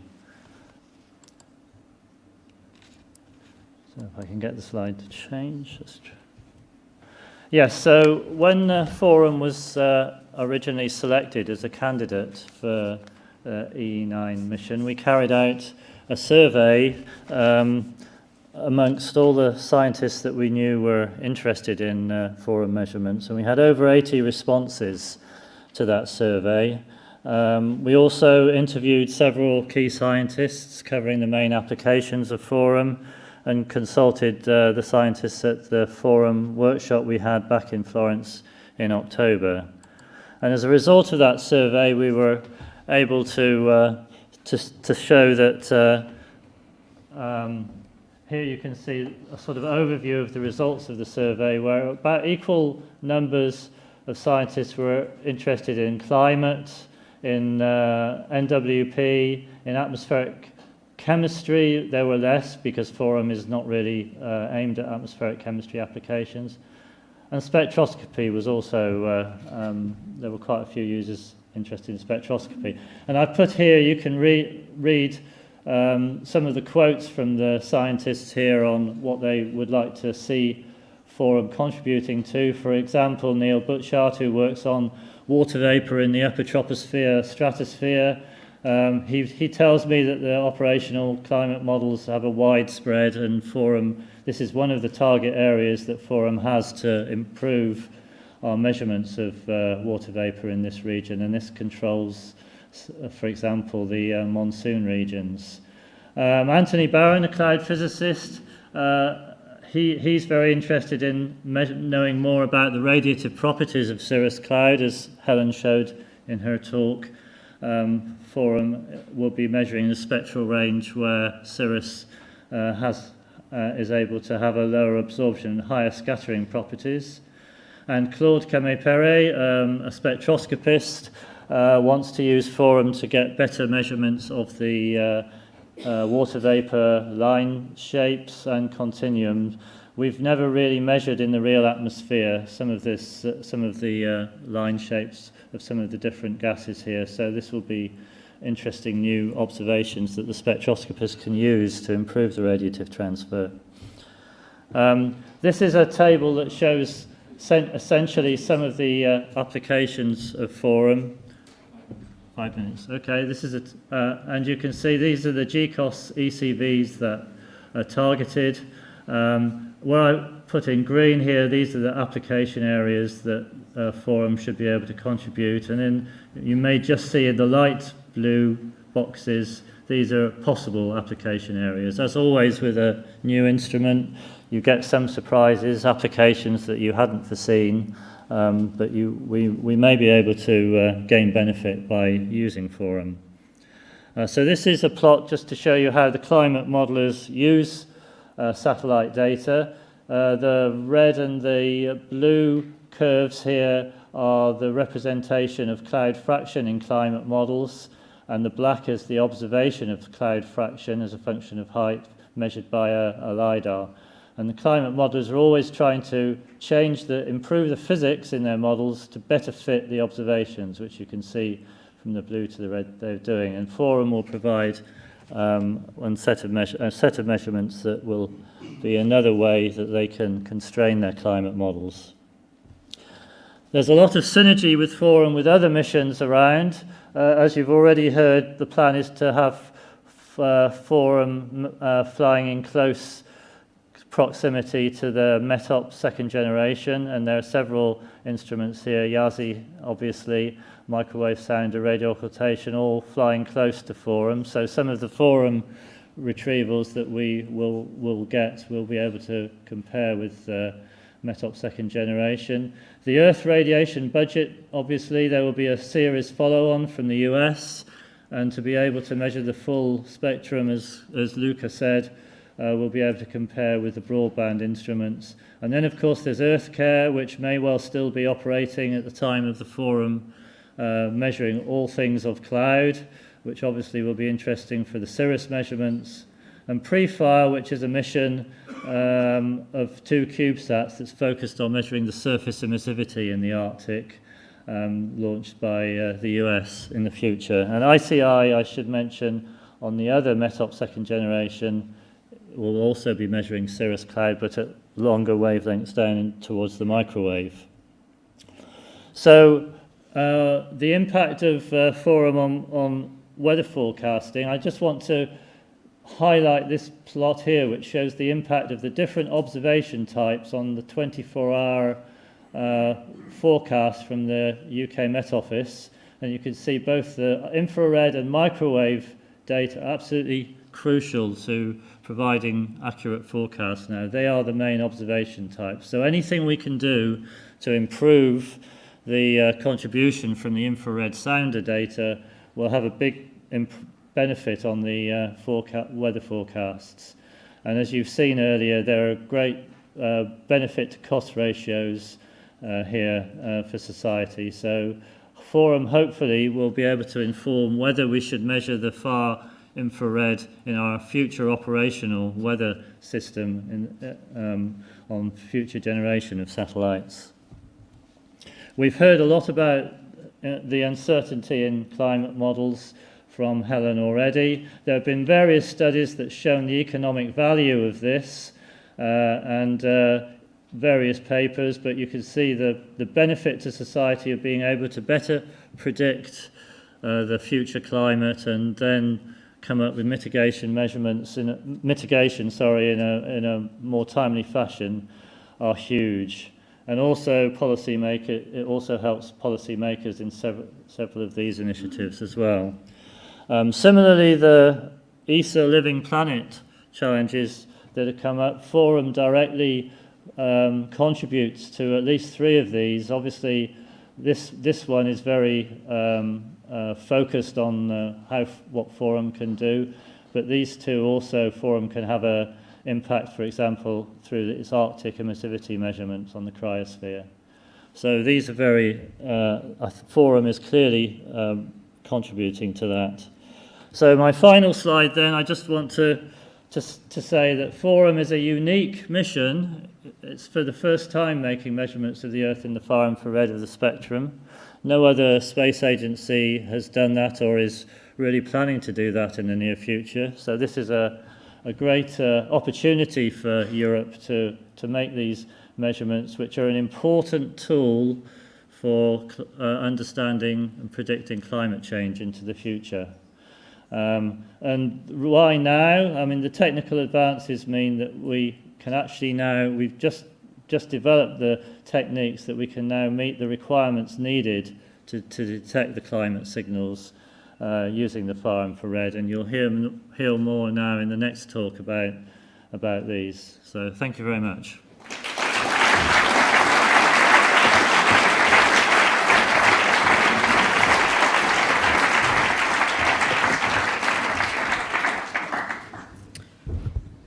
Thank you very much, Roger.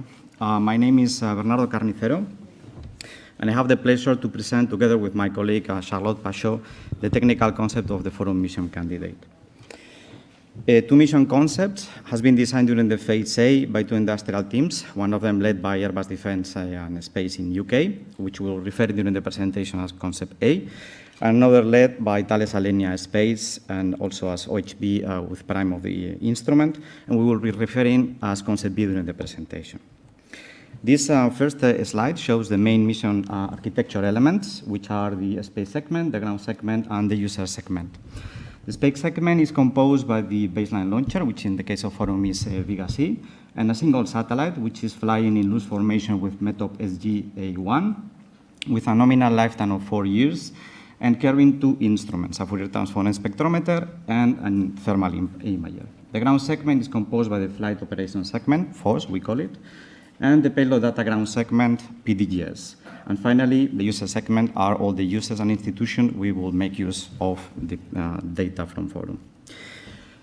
The key mission design drivers are in this slide, and first of all, and most important, is that we need to get spectrally resolved measurements of the far infrared with the specific observation requirements introduced by Luca and that Charlotte will present extensively. We have 2 instruments, the sounder and the imager, as we calling during the presentation, whose acquisition is to be collocated, and this acquisition is also to be collocated with ESA. Finally, launcher and lifetime are also key driver missions. This slide shows the two instruments, the Forum Sounder instruments. As I mentioned, Sounder will refer it to FSI, which is in charge of acquiring hyperspectral observations in the far infrared, and the Forum Embed Imager, called Imager or FEI, which is a single band imager in the infrared. If we come back to the sounder, which is let's say the core of the instrument of the mission, we can see here the spectral range that it's going to observe, which goes from 10 wave numbers to 16 wave numbers, with a spectral resolution of 0.5 wave numbers. And I want to point out that this is a comparison with a current hyperspectral instrument in the infrared, that are currently operating, and you can see that we are covering a large part of the spectrum that it is not covered by these instruments at this moment. This, of course, creates technical challenges that we will explain how we've solved them. This slide shows how a Forum flies in loose formation with METOP-SG. So if you look at the left image, you see that Forum will fly at a maximum distance of 1 minute, which is driven by the temporal co-registration needs of the mission, and as close as 20 seconds, which is driven by the safety considerations of the mission. On your right, you see in red consecutive swaths of ESA, which are composed of 14 instantaneous field of views. We will be flying, well, actually, the acquisitions of Forum will be collocated within the instantaneous field of view 7 and 8 of ESA, meeting the goal expectations. This slide is to recall Luca's requirement. The distance between two spatial samples of the sounder and the imager has to be less than 100 kilometers. And of course, as I mentioned, the sounder footprint, which is 15 kilometers, has to be collocated with the imager footprint, which is 36 kilometers. But there's another element more, is that in order to acquire enough signal for the far infrared, we need to be looking at the same target on Earth for about 14 seconds. So how do we actually achieve that? We achieve that with an observation concept which is called step and stare, which is based on two phases. The first one is called step, and it is focused on pointing the line of sight of the instrument ahead of Forum and therefore locate the target. The second phase is called stare, and it is devoted to actually lock that line of sight during 14 seconds by correcting the relative motion of the spacecraft. This is done, first of all, by yaw steering. This will correct the rotation of the Earth, and then also the relative velocity will be corrected by a scanning mechanism at the instrument level. Now, if you continue doing this all the time, then you will create the different samplings, as I mentioned before. Forum acquire continuously acquisitions along the orbit, so it has 100% duty cycle. However, not all the acquisitions that Forum is getting can be used for science, because from now on then we need to use some of them for radiometric calibration in order to meet the stringent absolute radiometric accuracy requirements. So for concept A, the sequence of observations that they've chosen consists of 5 continuous observations alternated by 1 observation used for calibration. This is repeated along the orbit. For concept B, the sequence is different and is composed of 12 continuous observations alternated by 3 observations used for calibration. This allows overall to have less than 20% of acquisition lost by calibration, which is also one important requirement. Now, you see here in this animation, hopefully it works, yes, the different ground tracks of the orbit. And then you can see these 5 consecutive acquisitions followed than 1 gap, which is for calibration. So also, as you can see, there are much more observations in the northern latitude, close to the poles, and also in the southern hemisphere. What I want to show this is if we continue revolving and we end up with a repeat cycle like this, what it is very important is, despite the somehow coarse sampling distance of 100 kilometers and the small footprint of 15 kilometers, we have a very homogeneous air sampling about 29 days, which is a repeat cycle, which is basically 1 month. Also, this, as you can see in the picture, or in the image of the globe, this does not have systematic loss of calibration. If we look a little bit on the figure of merit of the revisit time, you can see that we have a revisit time on one grid of 1 latitude and 1 longitude about 1 day from 75 degrees north and south and 82 degrees north and south. Okay, if we look for the spacecraft, the spacecraft has the usual subsystems, and I'm going to introduce them to you as we are building actually the spacecraft. So we start first, this is for concept B, you will have in concept A one animation in the coffee room. So we start with the interface ring with the launcher, and we are building the structure starting from that. First with the propulsion at the tank that drives the size of the spacecraft. Then we add the reaction wheels and other AOCS subsystems. And then we continue with the structure and then with the panels in which we put all the different equipments for the different subsystems. Then we fold these panels into the spacecraft, onto the structure. We put external units like antennas. We put the top panel on top. We add the instrument. We finally add the solar arrays, and we are ready to go.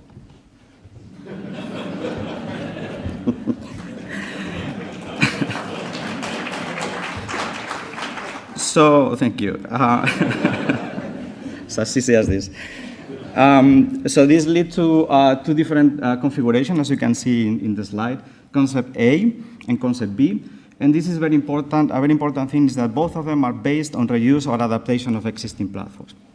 For concept A, we're talking on a medium class size platform, which is based on the full reuse with very little adaptations of the Sentinel 5P platform.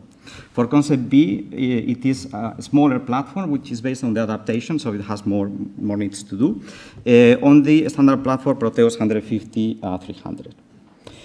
If we look at the budgets, on the left you have the power budget, and we need about 76 kilograms for a lifetime of 4 years for concept A and 41 for concept B. However, we are embarking a tank of 82 kilograms for concept A and 45 kilograms for concept B, leading to margin of propellant of 7 to 8%, which actually lead us to the possibility to extend the mission lifetime up to 2 years at least. This is reinforced by the fact that we also have plenty of margins and good margins in the power budget to take into consideration, take into account the normal degradation of the power production with the lifetime of the mission. FORUM is compatible with Vega C in dual launch configuration using the Vespa C long adapter. And FORUM can be placed either in the top part of the Vespa C or inside. In terms of mass budget and mass margins, you can see on the slide, we have around 6 kilograms for concept A to allocate another satellite, and around 880 kilograms for concept B. So we have plenty of margin there. In terms of the ground segment of architecture, sorry for the slide, but it's very difficult to do it simpler. The ground segment is based on the reuse of the ESA multi-mission FOSS and PDS, with the particularity for FORUM that we have two interfaces with METOP-SG, FOSS and PDGS. One related to the constellation coordination that goes into the flight operation segment, and another related to the data that FORUM might need from METOP-SG in order to process data at higher levels.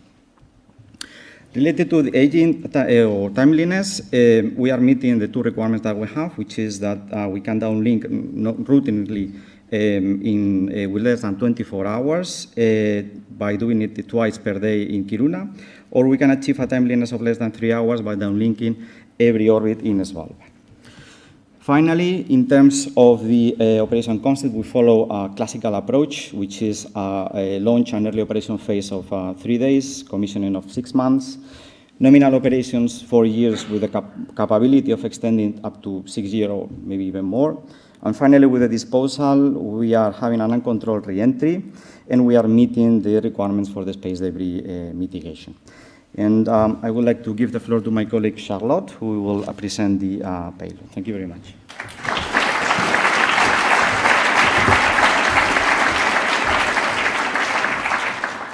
Good morning, everybody. My name is Charlotte Pachot, and I have the pleasure to introduce you through the FORUM payload presentation. So as you've seen this morning earlier, the different mission objectives and requirements for FORUM. So starting from this one, we derive the payload requirements that are actually driving the definition of the payload concept. So starting from the left side, you can see the main drivers defining the FORUM payload concept. So the spectral coverage, the spectral resolution, absolute radiometric accuracy, the noise level, and spatial sampling distance. All these main requirements, they are driving the instrument design, driving the calibration approach that we are using for the payload, driving the thermal stability of the instrument, and also the operational concept that Bernardo presented earlier. So what is FORUM payload? FORUM payload is composed of two instruments, a sounder and an imager. You can see on the left part of the slide the objective of the sounder. So it's to measure the Earth top of atmosphere spectrum in the infrared region, going in terms of wave number from 100 to 1600 inverse centimeter, or in wavelength from 6.25 micron to 100 micron. And this is done thanks to a spectrometer, and more precisely, a Fourier transform spectrometer. On the right part of this slide, you can see the imager. So what's the objective of the imager is actually to complement the sounder in order to assess the scene heterogeneity within the field of view of the sounder. How do we do that? We use a thermal imager, which is a single band imager. You can see on the right side of the slide the two footprints of the two instruments. So the big square is the imager footprint, and you see the circle in the middle, which is the sounder footprint. So now I talked about a Fourier transform spectrometer. What is a Fourier transform spectrometer, and how do we derive a spectrum using a Fourier transform spectrometer? So you can see the animation there. Basically, it's based on an interferometer generating an interferogram that you can see actually appearing in blue there. So then it's simple. We just use a mathematical function called a Fourier transform, and then we retrieve the input source spectrum. And the interferogram, as you see, there is a movement. It's just modulated by this movement. Now I will enter more into detail into the payload architecture for both concepts. So first I want to mention that it's a similar payload architecture for both concept A and B. I will go through the different subsystems of the payload. So starting from the left, Bernardo presented that actually we can acquire either in Earth observation mode or calibration mode. So you see on the bottom part, this is the Earth. So we have the radiation entering the payload from the Earth, or in the top part, the radiation entering the instrument from the calibration unit that we have on board. So either a blackbody or a deep space viewport. So the scan unit is actually used in order to select one of these inputs and to keep actually this tear during the acquisition of the measurement.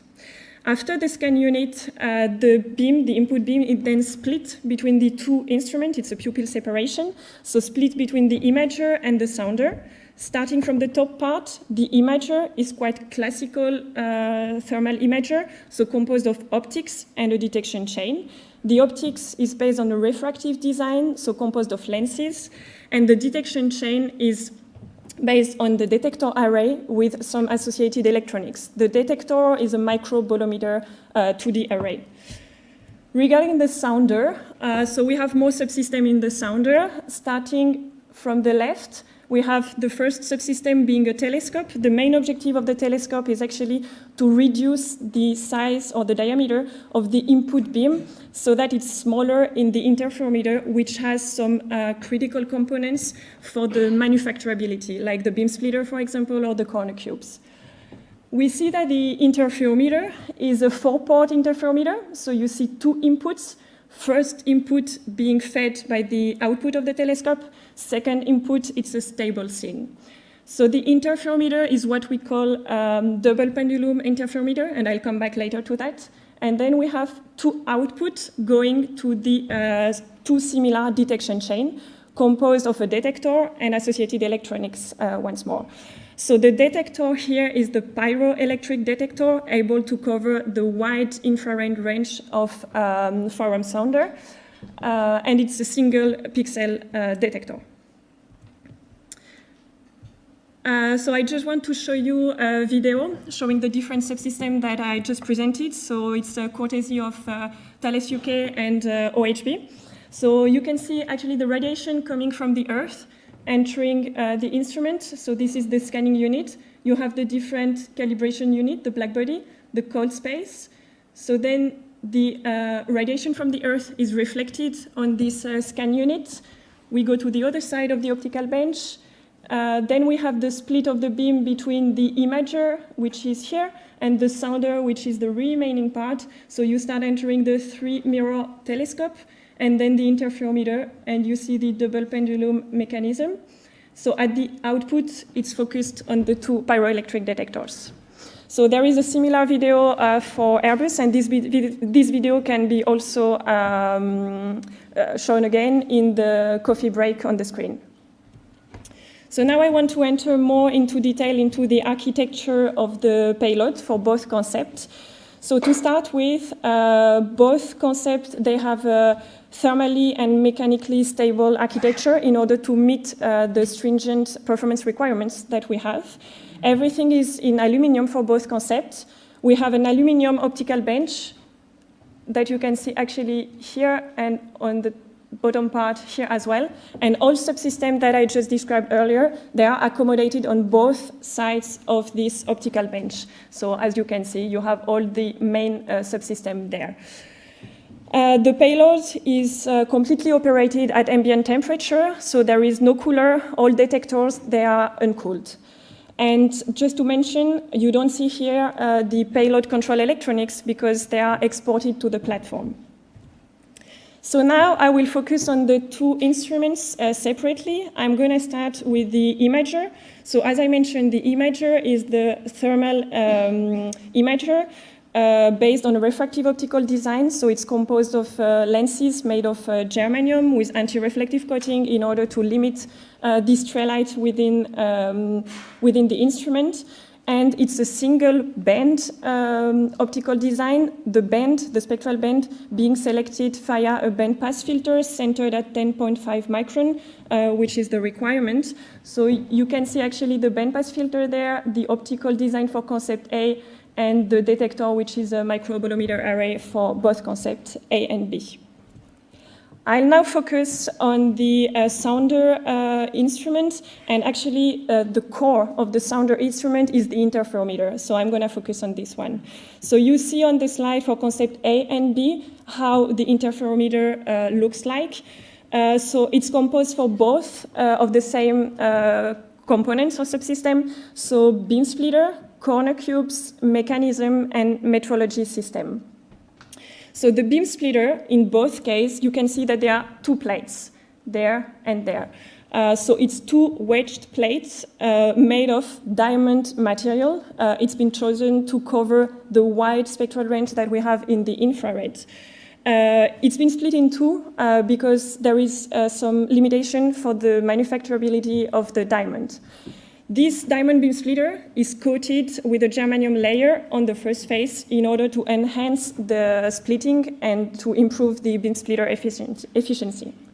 Then the 2 corner cubes that you can see in both concepts, they are monolithic corner cubes made of aluminum and gold coated.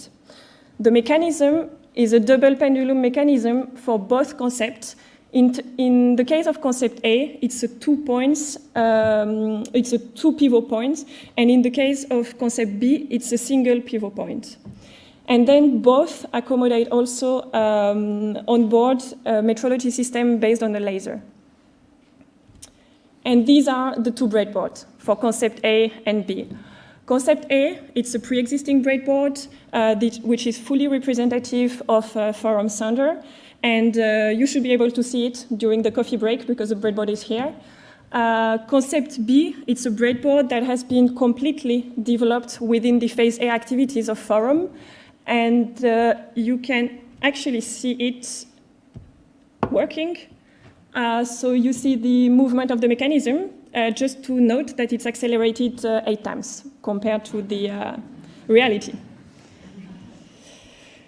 So you've seen that we have a lot of components within the interferometer, and we have like a wide spectral range covering also the far infrared, as it was mentioned earlier, which is quite new.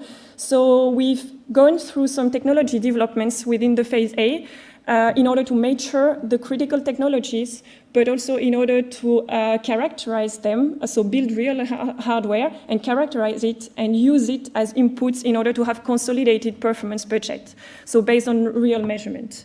So we've gone through interferometer mechanism technology development, beam splitter technology development, detection chain, and blackbody. So for all of them, actually, you see picture. I will not go through it, but you have also some samples of the hardware at the coffee break that you can have a look to. But basically, it's been successful. Breadboards have been manufactured, measurements have been taken in lab environment, but also in some representative environment. I'll switch to the second part of my talk, which is what about the performance of this payload? So I'm going to start with just an overview of the requirements that are driving the performance. So for the sounder, we have geometric, spectral, and radiometric requirements, and the same for the imager. I'll not go through it here, it's just an overview, but now I will detail each of the performance that you can see on this slide. So to start with, the sounder, geometric performance. So on the left part of the slide, you see the spatial resolution requirement that we have, 15 kilometer. You can see actually a plot of the energy distribution for the worst case wavelength. And you see that 90% of the total energy is located within the footprint of 15 kilometer, making the sounder compliant to the spatial resolution requirement. We also have, as Bernardo presented in his presentation, requirement in terms of spatial sampling distance. So it's the distance between two adjacent acquisitions. It should be lower than 100 kilometer. And the plot shows the variation of this distance along the orbit being always lower than the 100 kilometer required, so compliant to this geometric requirement. I'll switch now to the spectral performance assessment.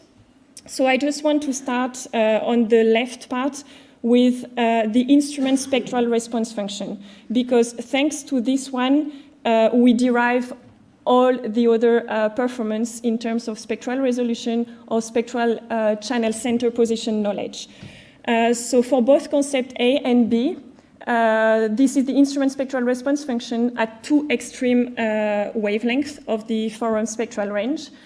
And the spectral resolution corresponds to this width of this function. And the spectral knowledge center will be like the arrow that we are making on the position of the center to this. In terms of spectral resolution, we are specified to be lower than 0.5 inverse centimeter, and we see that the requirement is met with margin over the full FORUM spectral range, and we also see the variation of it with the wave number. So it's compliant to the requirement. Then the spectral channel center position, it's specified in terms of 2 ppm, which is actually relative to the central wavelength of the instrument spectral response function. So this is defined thanks to a metrology laser that we have on board, and the error is actually coming from the long-term drift of the wavelength of this laser. There are two ways to minimize or correct for it. Either you use a hardware, which is like a long-term stable metrology laser, or you correct via post-processing.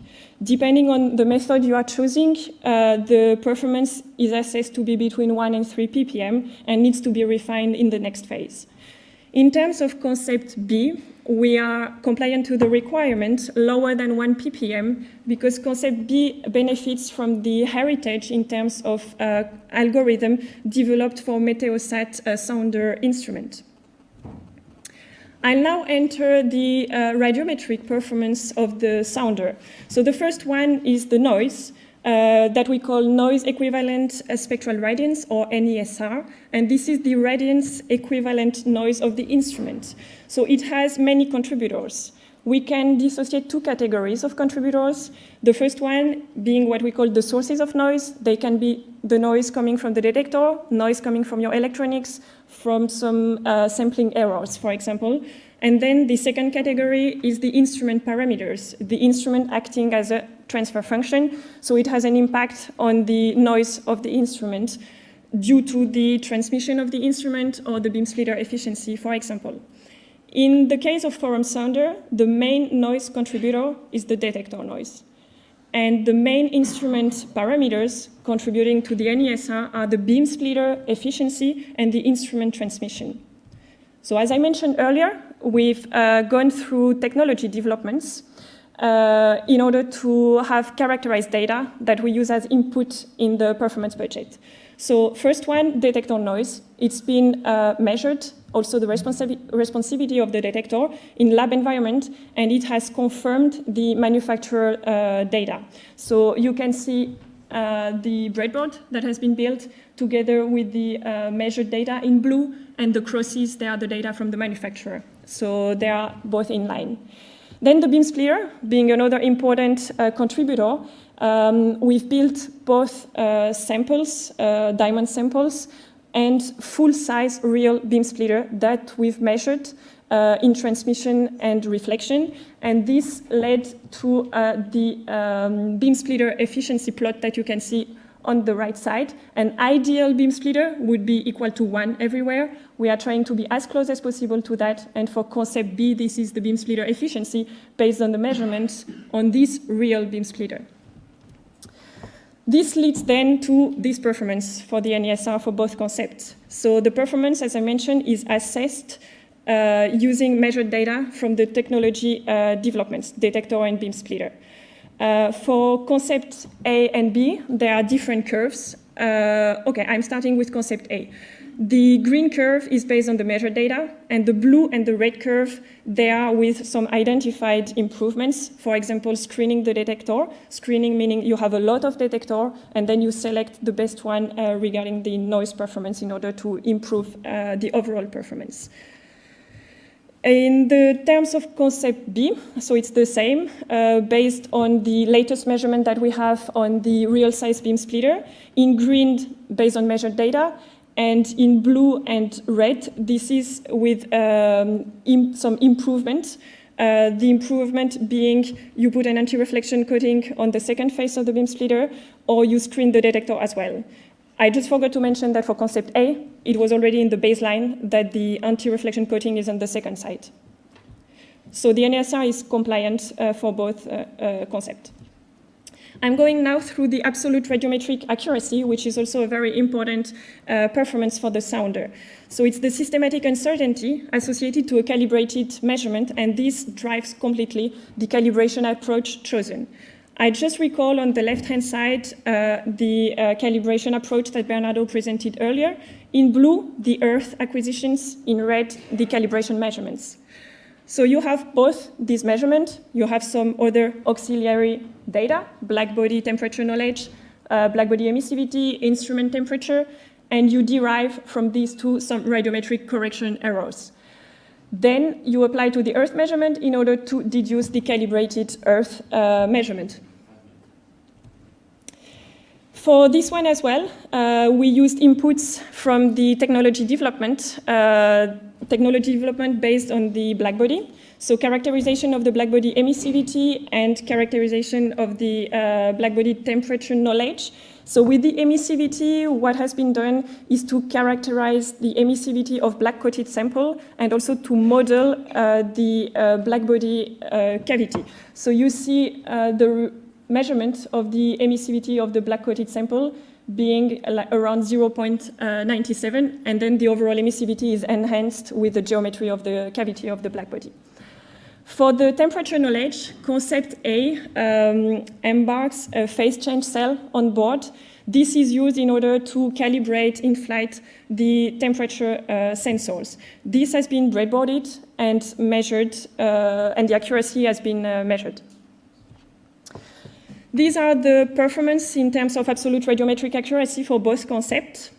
Concept A, the absolute radiometric accuracy is compliant from 205 Kelvin to 300 Kelvin. The different colors are just the different brightness temperature of the input scene. So it's spanning the whole dynamic range. And then the absolute radiometric accuracy is compliant from 190K to 205K for these two spectral range. In the case of concept B, the absolute radiometric accuracy is compliant even to the goal requirement. I will now go through the imager performance. So starting with the geometric performance, there are two main requirements. Field of view should be higher than 36 times 36 kilometer. And we see that for both concepts, we are compliant to the field of view requirement.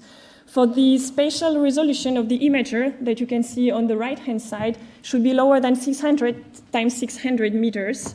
And the two image or the two plots that you see modeled using the end-to-end performance simulator, they are actually plotting the spatial resolution over the field of view of the imager. And it is lower than 600 meters, so compliant to the requirement. Last slide on the performance, imager spectral and radiometric performance for the imager. So on the left part, the spectral template, so it should be centered at 10.5 micron, and we see that the two performance assessments are actually compliant to this template, and they are based on bandpass filters already developed for some previous Earth observation instruments. Regarding the radiometric performance, there is a requirement in terms of noise equivalent delta temperature. So it's the minimum measurable temperature difference. And the noise in that case is actually reduced by image averaging because we acquire with the imager several images within one sounder acquisition, allowing to reduce the overall noise and making the imager compliant to this requirement. Last one, the relative spatial radiometric accuracy. Main contributors being the thermal background variation, but also the detector spatial non-uniformity. Budget has been assessed, and it's all based on analysis, and it's been identified no criticality, making it compliant. I would like to conclude the technical presentation of FORUM. So mission concepts are consolidated and stable. Payload architectures are consolidated and stable. And as you could see, similar for both concept A and B. The instrument performance is compliant and based on measurements from the phase A technology development. And FORUM system performance is compliant with the mission requirements. So overall, all the objectives of the phase A are fully achieved. And I just want to finish with a video, thanks to Airbus for this video of FORUM. Thanks a lot for your attention.